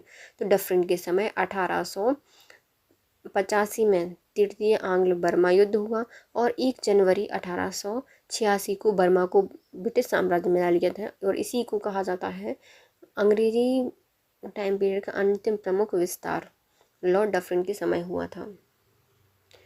Public works department को 1845 से 1855 के दौरान स्वरूप देने वाले गवर्नर थे लॉर्ड डलहौजी। तो पब्लिक वर्क्स डिपार्टमेंट को स्वरूप देने वाले थे लॉर्ड डलहौजी। लॉर्ड डलहौजी से पूर्व सार्वजनिक निर्माण का कार्य एक सैनिक बोर्ड पर था। तो जो सार्वजनिक निर्माण का कार्य है वो कौन करता था? इस सैनिक बोर्ड के द्वारा किया जाता था। इनके कार्यकाल में पहली बार एक अलग सार्वजनिक निर्माण विभाग बनाया था। डलहौजी के समय एक अलग से सार्वजनिक निर्माण विभाग बना दिया गया 1845 से 1855 के बीच में। सार्वजनिक उपायों के कार्यों के लिए बहुत सा धन भी व्यय किया गया था। जो सार्वजनिक निर्माण है उनके लिए बहुत सारा धन भी व्यय किया गया था। पुनर्विवाह अधिनियम किसके शासनकाल में क्रियान्वित हुआ था? जो विधवा पुनर्विवाह है वह लॉर्ड कैनिंग के समय पर क्रियान्वित हुआ था। ईश्वरचंद्र विद्यासागर के अथक प्रयासों के परिणाम स्वरूप लॉर्ड कैनिंग रहे हैं 28 फरवरी से 1856 से 21 मार्च 1862 तक रहे हैं। इन्होंने समय ही 26 जुलाई 1856 को विधवा पुनर्विवाह अधिनियम 1856 अधिनियमित किया गया था। कब किया गया था? 26 जुलाई 1856 को किया गया था विधवा पुनर्विवाह अधिनियम 1856। इस अधिनियम के तहत डलहौजी के समय प्रारूपित और प्रस्तुत किया गया था, मतलब डलहौजी के समय इसको प्रारूप दिया गया था, प्रस्तुत किया गया था। इस अधिनियम का जो नियम 15 है इसके तहत विधवा विवाह को वैध माना गया था। जो विधवा विवाह है उनको क्या माना गया था? वैध विवाह माना गया था। उस विवाह के उत्पन्न हुए बालक भी वैध घोषित किए जाएंगे। मतलब इस अधिनियम के पहले जितने भी विवाह हुए हैं, बच्चे हुए हैं इस विवाह मतलब अधिनियम के तहत, तो वो सब वैध माने जाएंगे। 1 नवंबर 1858 को महारानी विक्टोरिया का घोषणा पत्र इलाहाबाद में पढ़कर किसने सुनाया था? तो लॉर्ड कैनिंग के द्वारा इसको सुनाया गया था। 1 नवंबर 1858 को महारानी विक्टोरिया जी का घोषणा पत्र इलाहाबाद में पढ़कर सुनाया था लॉर्ड कैनिंग के द्वारा। 57 की महान क्रांति का सबसे महत्वपूर्ण परिणाम था महारानी विक्टोरिया जी का उद्घोषणा पत्र। यह घोषणा को 1 नवंबर 1858 को इलाहाबाद में हुए दरबार में भारत के प्रथम वायसराय लॉर्ड कैनिंग के द्वारा उद्घोषित किया गया था। निम्नलिखित में से कौन भारत का प्रथम वायसराय था? तो अभी हमने पढ़ा है लॉर्ड कैनिंग भारत के पहले वायसराय थे। 1 नवंबर 1858 को महारानी विक्टोरिया का घोषणा पत्र जो है वह किसने सुनाया था? तो इलाहाबाद में सुनाया गया था लॉर्ड कैनिंग के द्वारा। अपने पुत्र के स्थान पर दूसरे उत्तराधिकारी को गोद लेने के अधिकार को पुनः स्थापित किसके द्वारा किया गया था? तो यह 1858 का जो साम्राज्ञी का घोषणा पत्र था इसमें यह उद्घोषित किया गया था कि अपने पुत्र के स्थान पर दूसरे भी उत्तराधिकारी बन सकते हैं। उत्तराधिकारी को गोद लेना भी उसके अधिकारों को पुनः स्थापित कर दिया था 1858 के साम्राज्ञी के घोषणा पत्र से।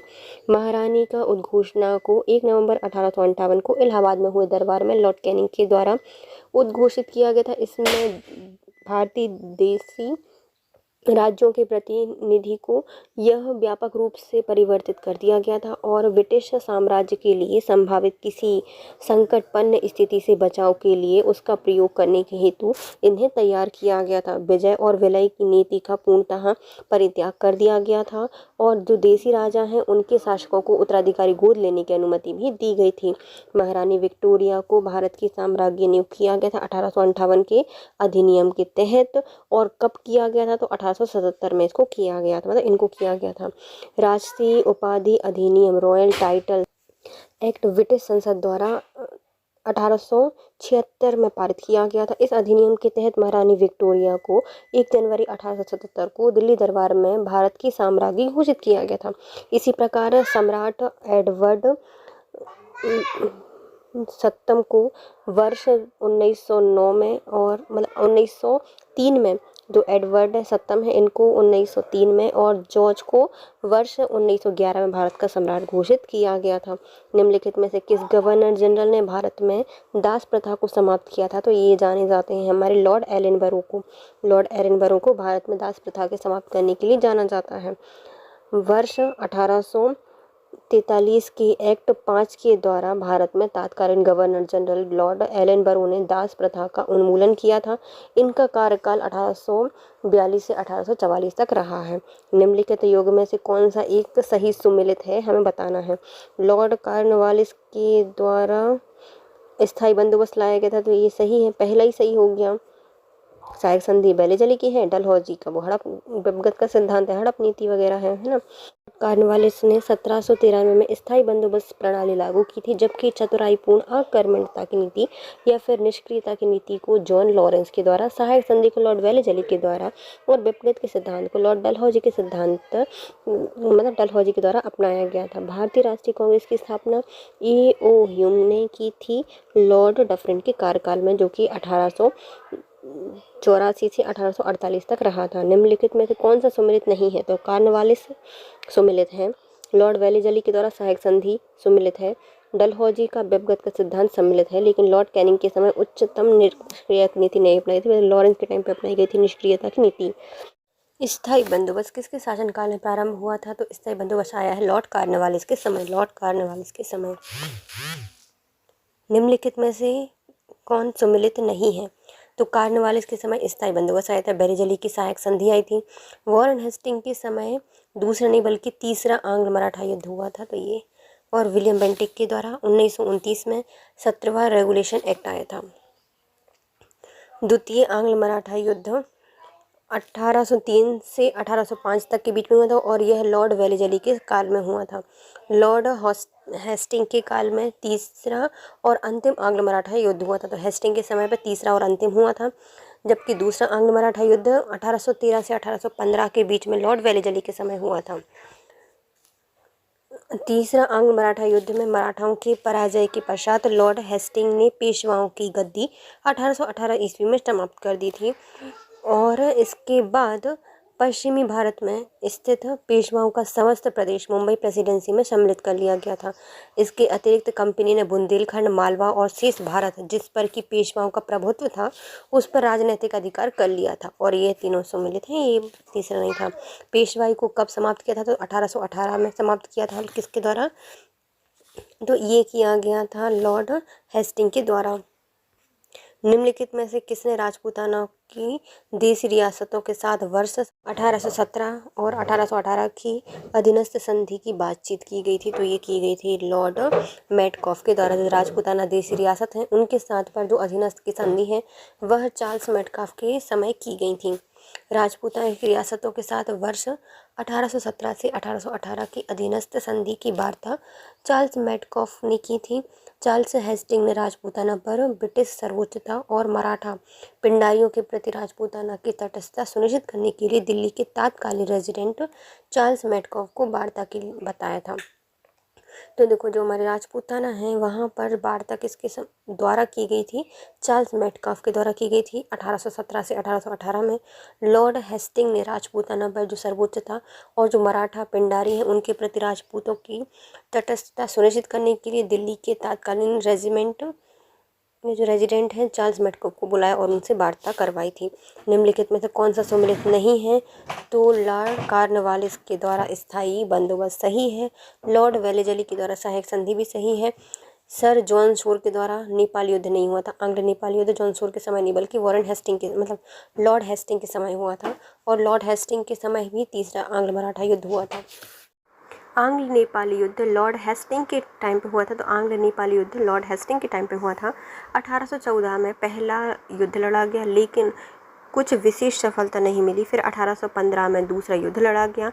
कुमायूं में अल्मोड़ा को जीत लिया गया और मेजर जनरल ऑक्टर लोनी ने वीर गोरखा सरदार अमर सिंह थापा को मलाव का किला समर्पित करने के लिए विवश कर दिया। तो कौन सा किला?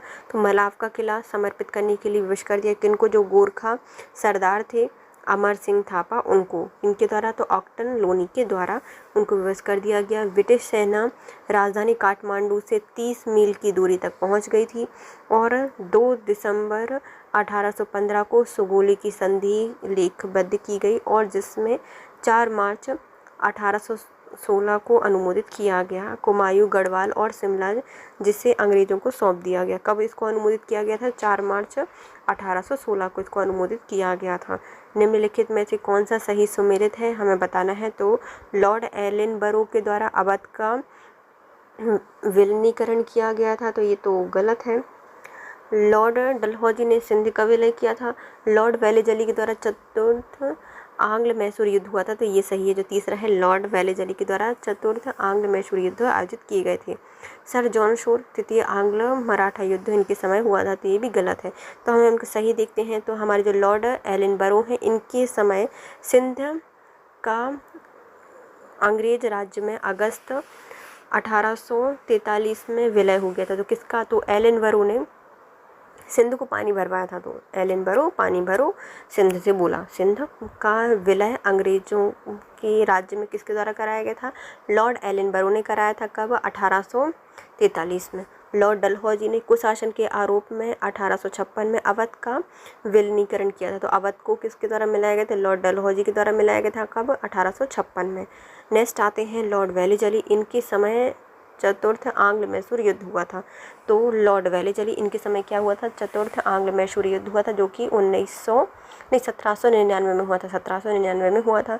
लॉर्ड हेस्टिंग, ये तृतीय आंग्ल मराठा युद्ध इनके समय हुआ था। लॉर्ड हेस्टिंग के समय कौन सा हुआ था? तीसरा आंग्ल मराठा युद्ध 1817 से 1818 में इनके समय लड़ा गया था।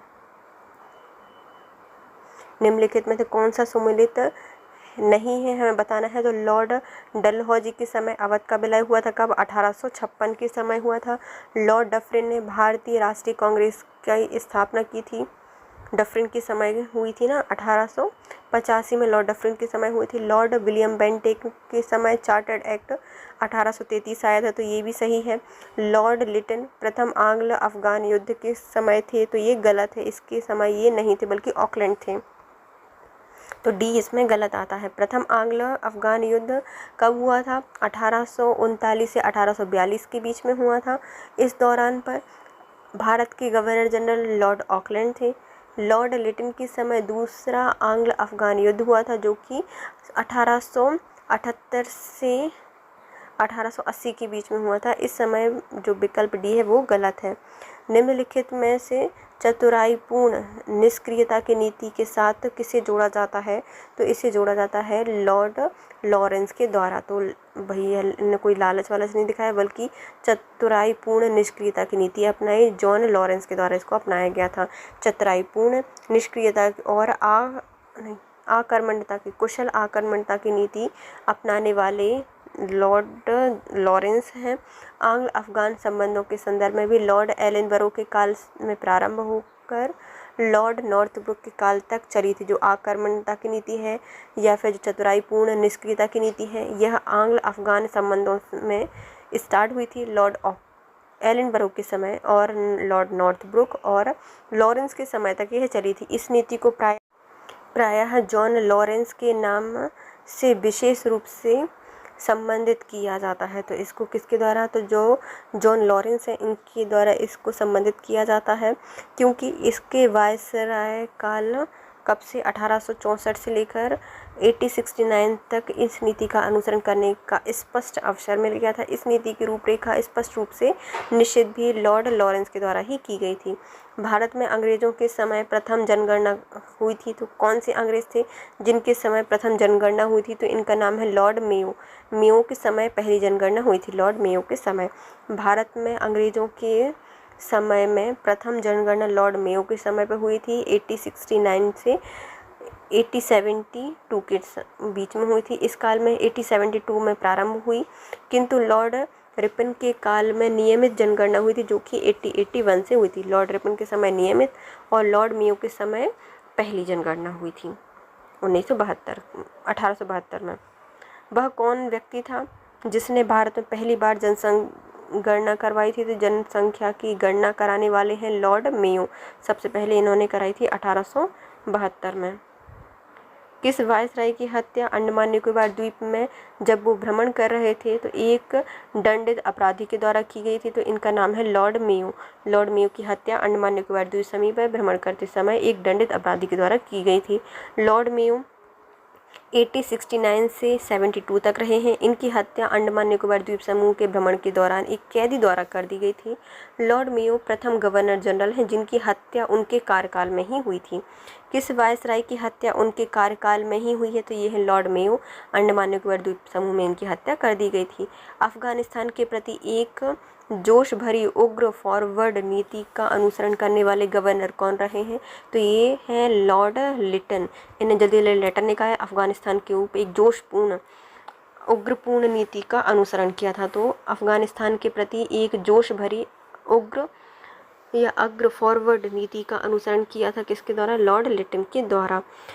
1876 में लिटन के वायसराय बनकर आने पर अफगानिस्तान के प्रति अपनाई गई नीति में परिवर्तन आया।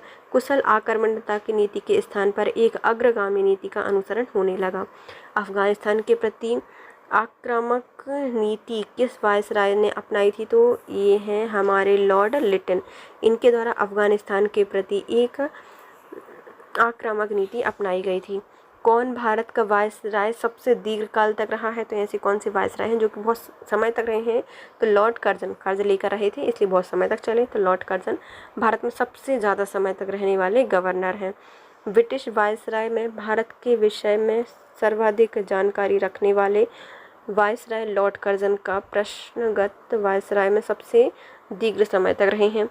तो लॉर्ड कर्जन 7 वर्ष तक, लॉर्ड डफरिन 4 वर्ष तक, लॉर्ड हार्डिंग 6 वर्ष तक और लॉर्ड मेयो 3 वर्ष तक रहे हैं। भारत में स्थानीय स्वायत्तशासी संस्थाएं 1842 में सशक्त की गई थीं। तो ये कब की गई थी?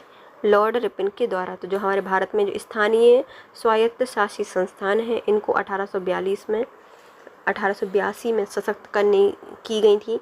तो किन के समय? लॉर्ड रिपन के समय। 1880 में इंग्लैंड में ग्लैडस्टोन के नेतृत्व में उदारवादी दल सत्ता में आया और ग्लैडस्टोन यूरोप में स्वतंत्रता का समर्थक था। इसने अपने भारत की प्रतिनीति का इन शब्दों में वर्णन किया है: हमारा भारत में रहने का अधिकार इस तर्क पर है कि हमारा यहाँ रहना भारतीयों के लिए हितकर है और साथ ही यह कि भारतीय यह अनुभव करें कि वह हितकर है। इस दौरान रिपन को वायसराय पद के लिए चुना गया था। संभवतः रिपन के कार्यकाल का सबसे महत्वपूर्ण कार्य स्थानीय स्वशासन का सरकारी प्रस्ताव था। तो रिपन का सबसे प्रमुख कार्य क्या था? स्थानीय स्वशासन का सरकारी प्रस्ताव। रिपन देश की नगरपालिकाओं को विकसित करना चाहता था। इनके अनुसार इन्हीं से देश की राजनीतिक शिक्षा प्रारंभ होती है।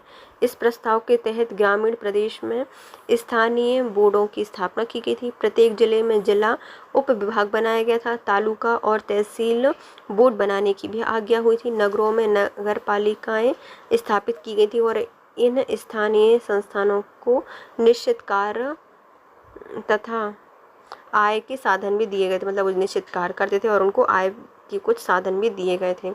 भारत में स्थानीय स्वशासन को किसने प्रोत्साहित किया था? तो ये किया गया था लॉर्ड रिपन के द्वारा स्थानीय स्वशासन को प्रोत्साहित किया गया था। एल्बर्ट बिल विवाद किससे संबंधित है? तो यह भारतीयों द्वारा हथियार लेकर चलने पर कुछ प्रतिबंध को लागू करता है। तो ये नहीं। भारतीय भाषाओं में प्रकाशित होने वाले समाचार पत्र और पत्रिकाओं पर प्रतिबंध कानून को लागू करता है। तो ये भी नहीं था। यह यूरोप के लोगों के मामले में सुनवाई करने के लिए भारतीय न्यायाधीशों पर लगाई गई अयोग्यता को हटाया जाना था। तो ये सही है। तो जो हमारे यूरोप लोग थे उनके मामले की सुनवाई करने के लिए भारतीय न्यायाधीशों पर लगाई गई अयोग्यता को हटाने के से संबंधित था एल्बर्ट बिल। और आयती सूती वस्त्रों पर लगाए गए शुल्क को हटाने के लिए था। ये भी गलत है ना। सी सही है। तो सर पीसी एल्बर्ट वायसराय की परिषद की विधि सदस्य थे। तो ये जो वायसराय की परिषद है उसकी विधि सदस्य थे कौन? PC Albert. इन्होंने 2 फरवरी 1883 को विधान परिषद में एक विधेयक प्रस्तुत किया जिसे एल्बर्ट बिल की संज्ञा दी गई। इस विधेयक का उद्देश्य था कि जाति भेद पर आधारित सभी न्यायिक अयोग्यताएं तुरंत समाप्त कर दी जाएं और भारतीय तथा यूरोपीय न्यायाधीशों की शक्ति समान कर दी जाए। यूरोपीय लोगों ने इसे अपने विशेषाधिकारों का कुठाराघात माना और एल्बर्ट बिल को लेकर हुए विवाद के कारण ही 1884 में लॉर्ड रिपन ने अपना कार्यकाल पूरा होने से पूर्व ही त्यागपत्र दे दिया था। किसकी पदावधि में महिलाओं और बच्चों की कार्य अवधि के घंटे को सीमित करने तथा स्थानीय शासन को आवश्यक नियम बनाने के लिए प्राधिकृत करने के लिए एक प्रथम फैक्ट्री अधिनियम का अधिग्रहण किया गया था। तो ये था लॉर्ड रिपन के समय। लॉर्ड रिपन अच्छे लॉर्ड थे, है ना, मतलब अच्छे वायसराय थे। तो इनकी जो कार्यकाल चला था इसी टाइम पीरियड में महिला और बच्चों का जो कार्यावधि के घंटे थे उनको सीमित करने के लिए स्थानीय शासन को आवश्यक नियम बनाने की अनुमति दी गई थी। और प्रथम फैक्ट्री अधिनियम भी इन्हीं के समय आया था, लॉर्ड रिपन के समय।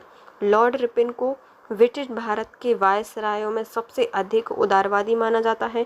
इन्होंने 100 या इससे अधिक कार्यरत मजदूरों वाली फैक्ट्रियों में कार्य करने वाली महिलाओं और बच्चों के संबंध में कुछ उदारवादी नियम बनाए थे। इन्हें प्रथम फैक्ट्री अधिनियम 1881 के रूप में जाना जाता है, 1881 के नाम से जाना जाता है। इस अधिनियम के तहत 7 वर्ष से कम आयु के बच्चे फैक्ट्री में काम करने पर रोक लगाई गई थी और 7 से 12 वर्ष के बच्चों की कार्यावधि को प्रतिदिन 9 घंटे तथा महीने में 4 दिन की छुट्टी का प्रावधान किया गया। मतलब महीने में 4 छुट्टी मिलेंगी और सिर्फ 9 घंटे ही काम करेंगे एक दिन में। कब? 7 से 12 साल के बच्चे।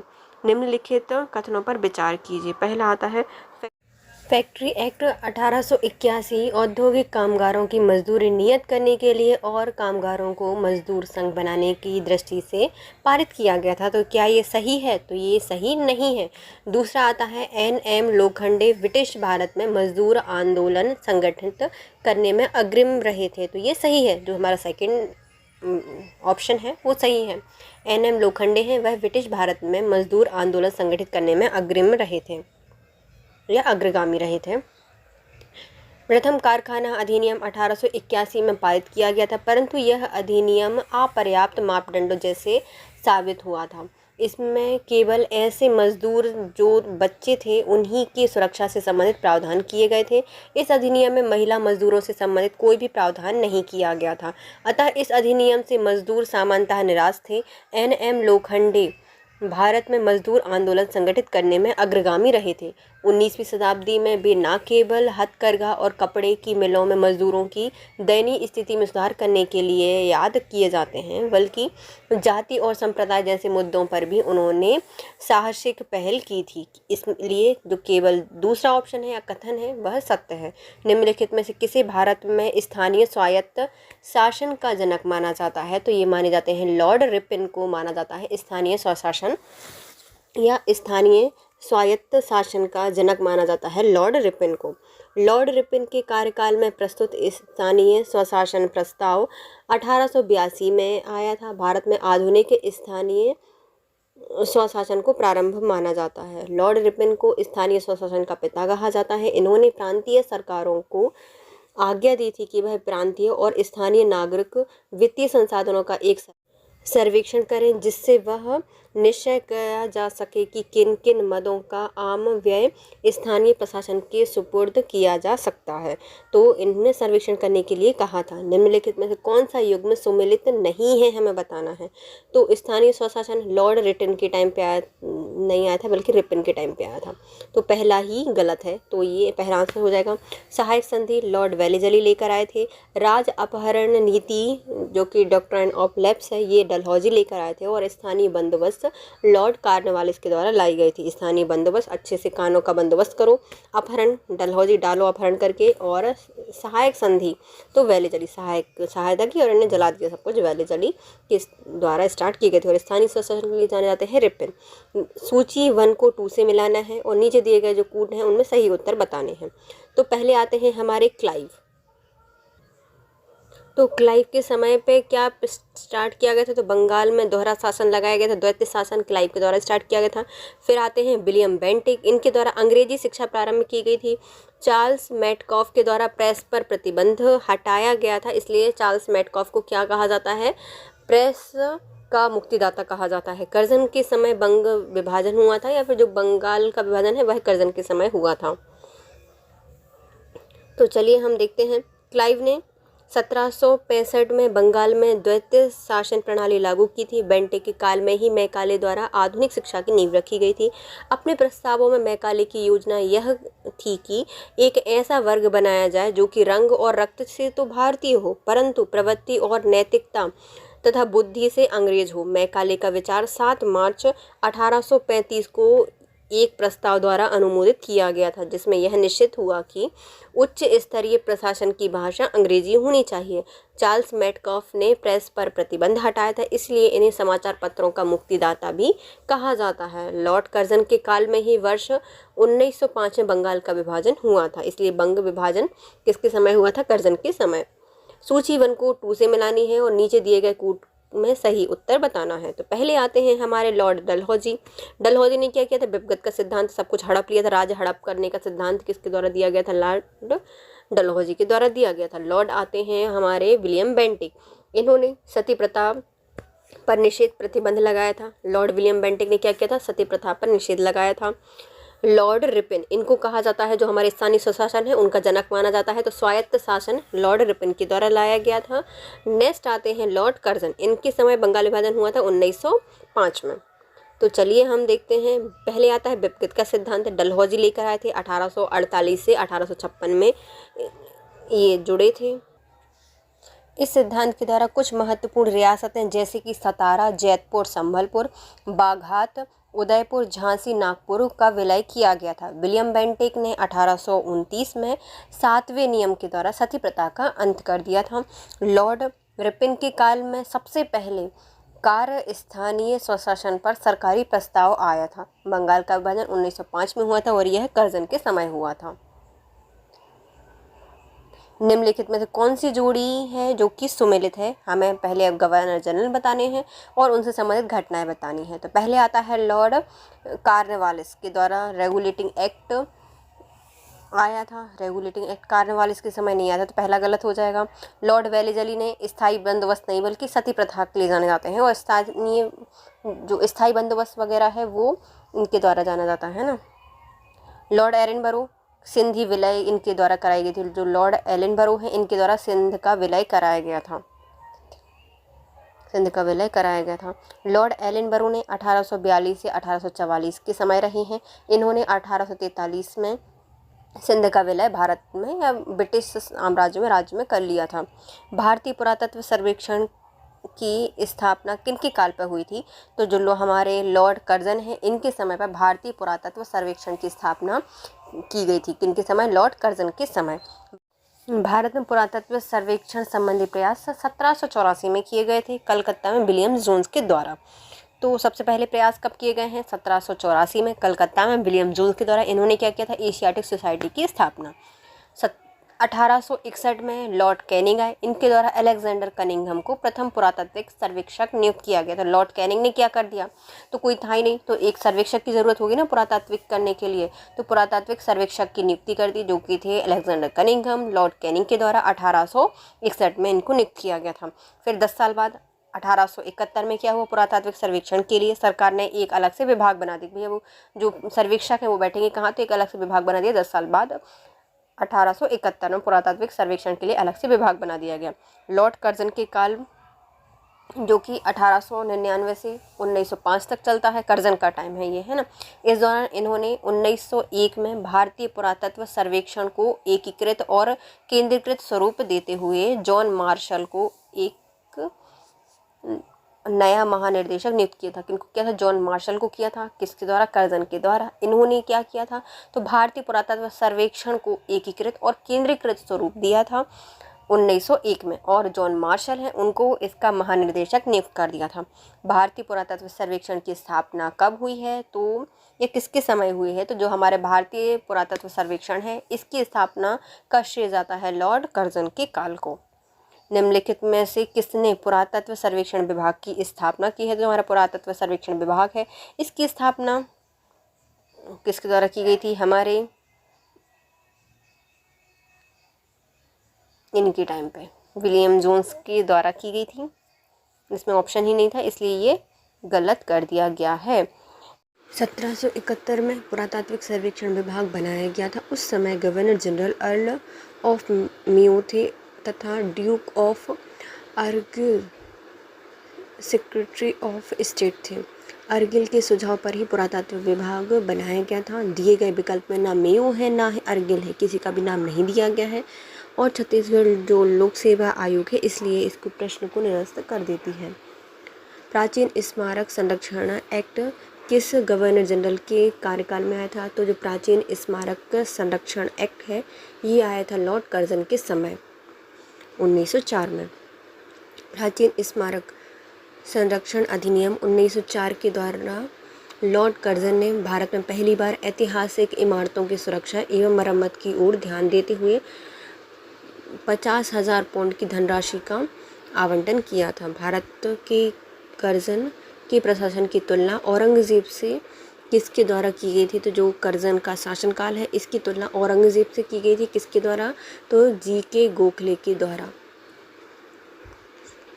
गोपाल कृष्ण गोखले जी के द्वारा इनकी तुलना की गई थी। लॉर्ड कर्जन ने अपने वायसराय काल में 1899 से 1905 में भारतीय जनमानस की आशंकाओं को पूरी तरह अवहेलना करते हुए भारत में ब्रिटिश शासन को सुदृढ़ करने का प्रयास किया था। गोपाल कृष्ण गोखले ने कर्जन के प्रशासन की तुलना मुगल सम्राट औरंगजेब से की थी। इम्पीरियल क्रेडिट क्रॉप्स की स्थापना किसने की थी, जो हमारा इम्पीरियल क्रेडिट क्रॉप्स है उसकी स्थापना किसके द्वारा की गई थी, लॉर्ड कर्जन के द्वारा। लॉर्ड कर्जन के द्वारा। Credit crops Curzon, credit crops Curzon, imperial credit crops की स्थापना लॉर्ड कर्जन के द्वारा की गई थी। लॉर्ड कर्जन ने वर्ष 1901 में इम्पीरियल क्रेडिट क्रॉप्स की स्थापना की गई थी 1901 में।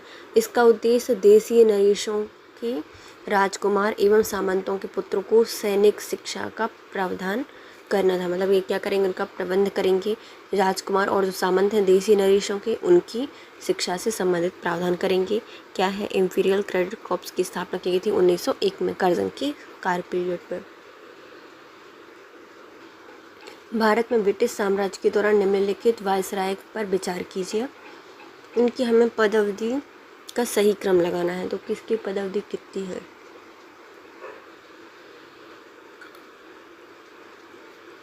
Lord Curzon, lord Hardinge, lord Chelmsford और लॉर्ड इरविन, ये सही क्रम आएगा। तो लॉर्ड कर्जन का टाइम पीरियड रहा है 1899 से 1905 तक। लॉर्ड हार्डिंग 1910 में आए, 1916 तक रहे हैं। लॉर्ड चैम्सफोर्ड 1916 से आए, 1921 तक रहा है इनका कार्यकाल। और लॉर्ड इरविन ये 1926 से 1931 तक इनका कार्य पीरियड रहा है, यह कार्यकाल रहा है। असैनिक प्रशासन 1905 के संदर्भ में कौन सा कथन सही है हमें बताना है। जो असैनिक प्रशासन है 1905 में प्रारंभ हुआ था, इसके संबंध में कथन बताने हैं। पहले आता है लॉर्ड कर्जन ने प्रांतीय सीमाओं को पुनर्गठित करने का निर्णय लिया था, तो ये सही है। जो हमारी सीमाएं हैं प्रांत की, उनको पुनर्गठित करने का निर्णय लिया गया था लॉर्ड कर्जन के द्वारा। पूर्व बंगाल और असम नामक एक नए प्रांत बनाए गए थे, तो ये भी सही है। तो बंगाल के विभाजन भी इसी के समय किया गया था। वर्ष 1905 में गवर्नर जनरल लॉर्ड कर्जन ने प्रांतीय सीमाओं को पुनर्गठित करने का निर्णय लिया। इसने बंगाल को 2 भागों में बांटा था, पूर्वी बंगाल और आसाम नामक एक नया प्रांत बनाया था तथा बंगाल के पश्चिमी भाग में बंगाल, बिहार और उड़ीसा, छोटा नागपुर को शामिल किया गया था। इसके अतिरिक्त इसने मद्रास और जो मध्य प्रांत है इसकी सीमा में भी बदलाव किए थे। फूट डालो राज करो की रणनीति अपनाइए किसके द्वारा अपनाई गई थी? तो ये अपनाई गई थी लॉर्ड कर्जन के द्वारा और लॉर्ड मिंटो के द्वारा, दोनों ने अपनाई थी। इसलिए ये भी क्वेश्चन कैंसिल किया गया होगा या फिर बोनस पॉइंट दिए गए होंगे। तो फूट डालो और राज करो की नीति लॉर्ड कर्जन और लॉर्ड मिंटो दोनों के द्वारा अपनाई गई थी। इस नीति के तहत मिंटो ने पृथक निर्वाचन प्रणाली को प्रोत्साहित किया था, मतलब निर्वाचन पृथक करा दो। किसने प्रोत्साहित किए थे? लॉर्ड मिंटो ने। लॉर्ड कर्जन के शासनकाल में ब्रिटिश शासन ने स्पष्ट रूप से मुस्लिम समर्थक और हिंदू विरोधी नीति अपनाई थी। इस नीति के ही प्रतीक के रूप में वर्ष 1905 में बंगाल विभाजन हुआ था। बंग भंग का उद्देश्य प्रशासन की सुविधा उत्पन्न करना नहीं बल्कि जैसा दावा किया गया था, बल्कि इनके 2 स्पष्ट उद्देश्य थे। एक हिंदू मुस्लिम को लड़ाना और दूसरा नवजागृत बंगाल को चोट पहुंचाना। मुझे विश्वास है कि कांग्रेस अपने विनाश की तरफ जा रही है और मेरी यह बड़ी इच्छा भारत में रहते होगी कि इसके शांति प्रिय निधन के लिए इसका सहायक बनूं। ये किसने कहा था? तो मैं विश्वास करता हूँ कि कांग्रेस अपने विनाश की तरफ जा रही है और मेरी यह बड़ी इच्छा भारत में रहते होगी कि इसकी शांति प्रिय निधन के लिए मैं सहायक बनूंगा इसका। तो ये कहा था लॉर्ड कर्जन के द्वारा, लेकिन ऐसा हुआ ही नहीं। अंग्रेज शासक समझते थे कि नरमपंथी के नेतृत्व में कांग्रेस काफ़ी कमज़ोर है, जनता ने इसकी पैठ नहीं है, अतः इसे ख़त्म किया जा सकता है। इस नीति के साथ बड़े प्रवक्ता लॉर्ड कर्जन वर्ष 1900 में कर्जन ने ब्रिटिश सेक्रेटरी ऑफ स्टेट को लिखा था कि मुझे विश्वास है कि कांग्रेस अपने विनाश की तरफ जा रही है और मेरी यह बड़ी इच्छा भारत में रहते होगी कि इसकी शांति प्रिय निधन के लिए मैं इसका सहायक बनूंगा। वर्ष 1903 में इन्होंने मद्रास गवर्नर को लिखा था, जब मैं भारत आया हूँ मेरी नीति यही रही है कि किसी भी तरह कांग्रेस को नपुंसक बना दूँ। किसको लिखा था? तो ये मद्रास के गवर्नर को लिखा था। कर्जन ने कांग्रेस अध्यक्ष के नेतृत्व के प्रतिनिधिमंडल से मिलने से भी इनकार कर दिया था। निम्नलिखित में से किस गवर्नर जनरल ने सबसे पहले पृथक निर्वाचन मंडल की व्यवस्था मुस्लिमों को जीतने और उन्हें कांग्रेस के विरुद्ध करने के लिए इस्तेमाल की थी? तो ये है लॉर्ड मिंटो। तो माल्य मिंटो सुधार इन्हीं के टाइम पीरियड में आया था। नवंबर 1905 में लॉर्ड कर्जन के स्थान पर लॉर्ड मिंटो को भारत का वायसराय नियुक्त किया गया। लॉर्ड जो कि जॉन मार्ले को भारत के सचिव नियुक्त किए गए। इनके द्वारा कई सुझाव दिए गए थे जो कि माल्य मिंटो सुधार 1909 के नाम से जाने जाते हैं। इस अधिनियम के द्वारा मुस्लिमों के लिए पहली बार पृथक मताधिकार और पृथक निर्वाचन क्षेत्रों की स्थापना की गई थी। इनका उद्देश्य मुस्लिमों को कांग्रेस के विरुद्ध करना था। निम्नलिखित में से कौन भारत का प्रथम यहूदी वायसराय था? तो भारत के पहले यहूदी वायसराय बने हैं लॉर्ड रीडिंग। बहुत रीड करते थे, बहुत पढ़ाई करते थे। लॉर्ड रीडिंग एकमात्र यहूदी वायसराय हैं भारत के। भारत का एकमात्र यहूदी वायसराय लॉर्ड रीडिंग है, जिनका टाइम पीरियड 1921 से 1926 तक रहा है। इनके समय में चोरा चोरी कांड, स्वराज पार्टी का गठन और रोलेक्ट एक्ट का निरसन हुआ था।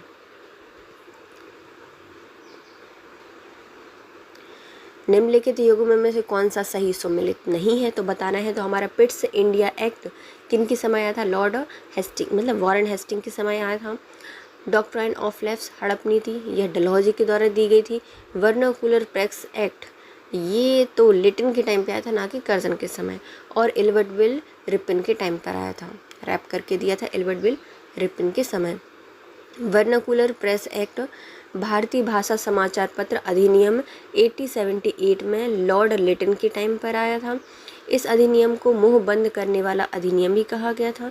सरकार अवांछनीय विषयों को प्रकाशित करने के अपराध के संबंध पत्रों को चेतावनी दे सकती थी, अतः इसमें जमानत ले सकती थी, जमानत को जब्त कर सकती थी और यदि वह अपराध पुनः किया जाता है तो सरकार छापा खाने को भी जब्त कर सकती थी।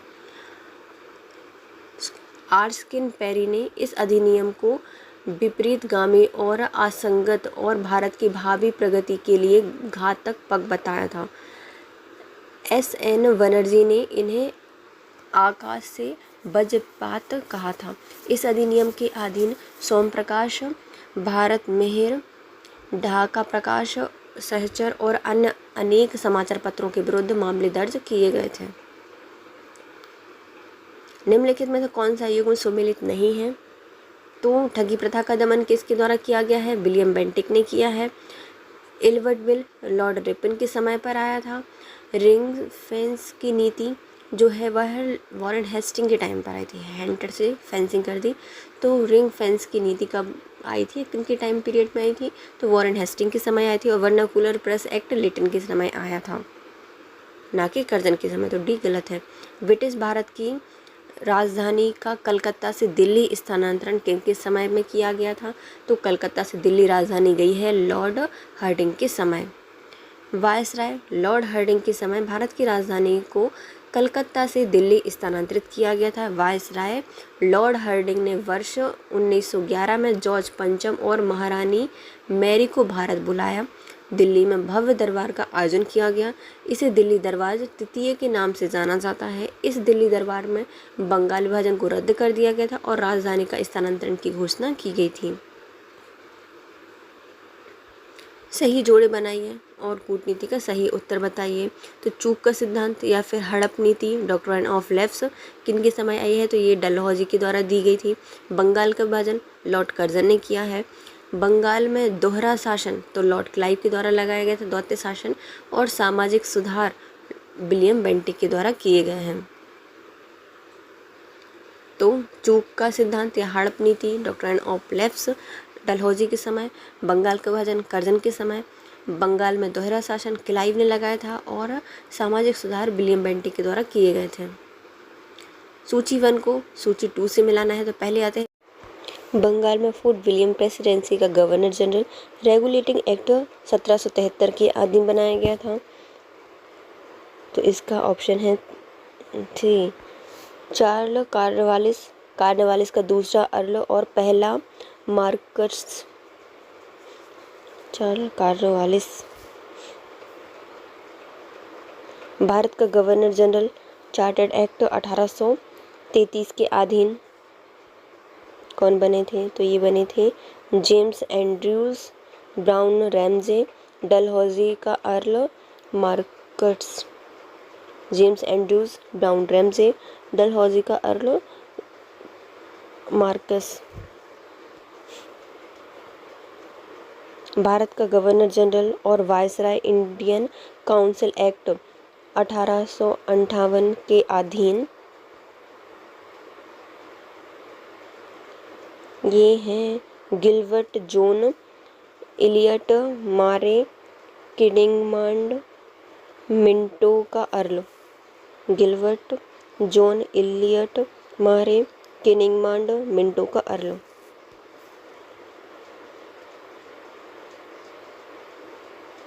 और गवर्नर जनरल और सम्राट का प्रतिनिधि गवर्नमेंट ऑफ इंडिया एक्ट 1935 के अधीन।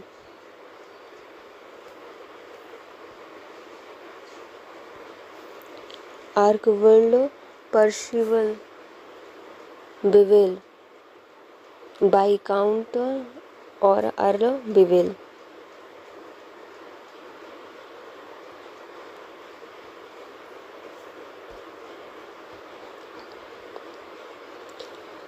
अंग्रेजों द्वारा बंगाल के अधिग्रहण के उपरांत कंपनी के कार्यों को नियंत्रित करने के लिए रेगुलेटिंग एक्ट 1773 ब्रिटिश संसद द्वारा पारित किया गया था। इसी एक्ट के तहत कंपनी के गवर्नर को बंगाल का गवर्नर जनरल बनाया गया था। बंगाल के प्रथम गवर्नर जनरल के रूप में वॉरेन हेस्टिंग की नियुक्ति की गई थी। यद्यपि विकल्प में वॉरेन हेस्टिंग नहीं है तो उनके उत्तरवादी कार्नवालिस कालानुक्रम में उत्तर सही होगा। इस प्रकार हम बताएंगे प्रश्न अनुसार 1833 का एक्ट डलहौजी की नियुक्ति की गई थी। 1858 में मिंटो की नियुक्ति की गई थी उसके तहत और 1935 में विवेल की नियुक्ति की गई थी। सूची 1 को सूची 2 से सम्मिलित करना है। पहले आता है स्थान और अंग्रेजों द्वारा किया गया विलय। तो संबलपुर को संभाल लो 1849, मतलब 50 से 1 कम है 49, तो संबलपुर संभाल लो 1849 में। फिर आता है सतारा, तारे हो गए 4 से 8, 48, तो 1848 को 17, 1848 को 17। फिर आता है अवध, अवध को मिलाया गया था 1856 में कुशासन के आधार पर, और झांसी मिलाया गया था 1854 में, झांसी 1854 और अवध 1856। संबलपुर 1849, सतारा 1848, अवध 1856 और झांसी 1854। निम्नलिखित घटनाओं पर विचार कीजिए और इनके कालानुक्रम व्यवस्थित कीजिए।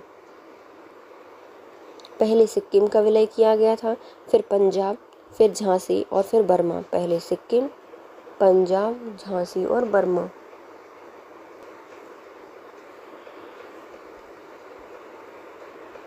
पहले सिक्किम का विलय किया गया था कब? 1817 में। पंजाब का विलय किया गया 1849 में, जब वो संबलपुर को विलय किया गया था तभी पंजाब का विलय किया गया था 1849 में।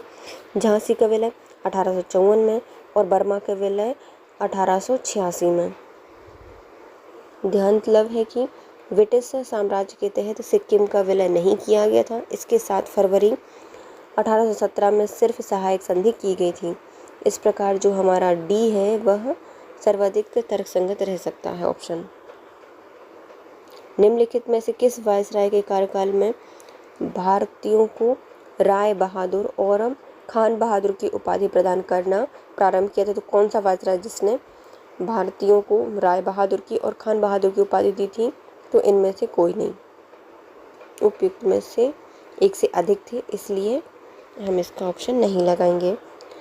1857 के विद्रोह के समय अंग्रेजों की सहायता करने वाले देसी शासक जमींदारों को उनके विश्वास पात्र बनाने के लिए उन्हें उपाधि, खेलत, भूमि अनुदान, ऋण माफी आदि सुविधाएं प्रदान की जाने लगी थी। इसमें हिंदुओं को दी जाने वाली प्रमुख उपाधि राय बहादुर, मुस्लिमों और पारसियों को दी जाने वाली समकक्ष उपाधि खान बहादुर थी। इसे 1859 एवं 1860 में इन उपाधियों को दिया जाना का साक्ष्य मिलते हैं। इसके साथ वीडियो होता है complete guys. If you like my video please share, subscribe and comment. Thank you so much guys, have a nice day.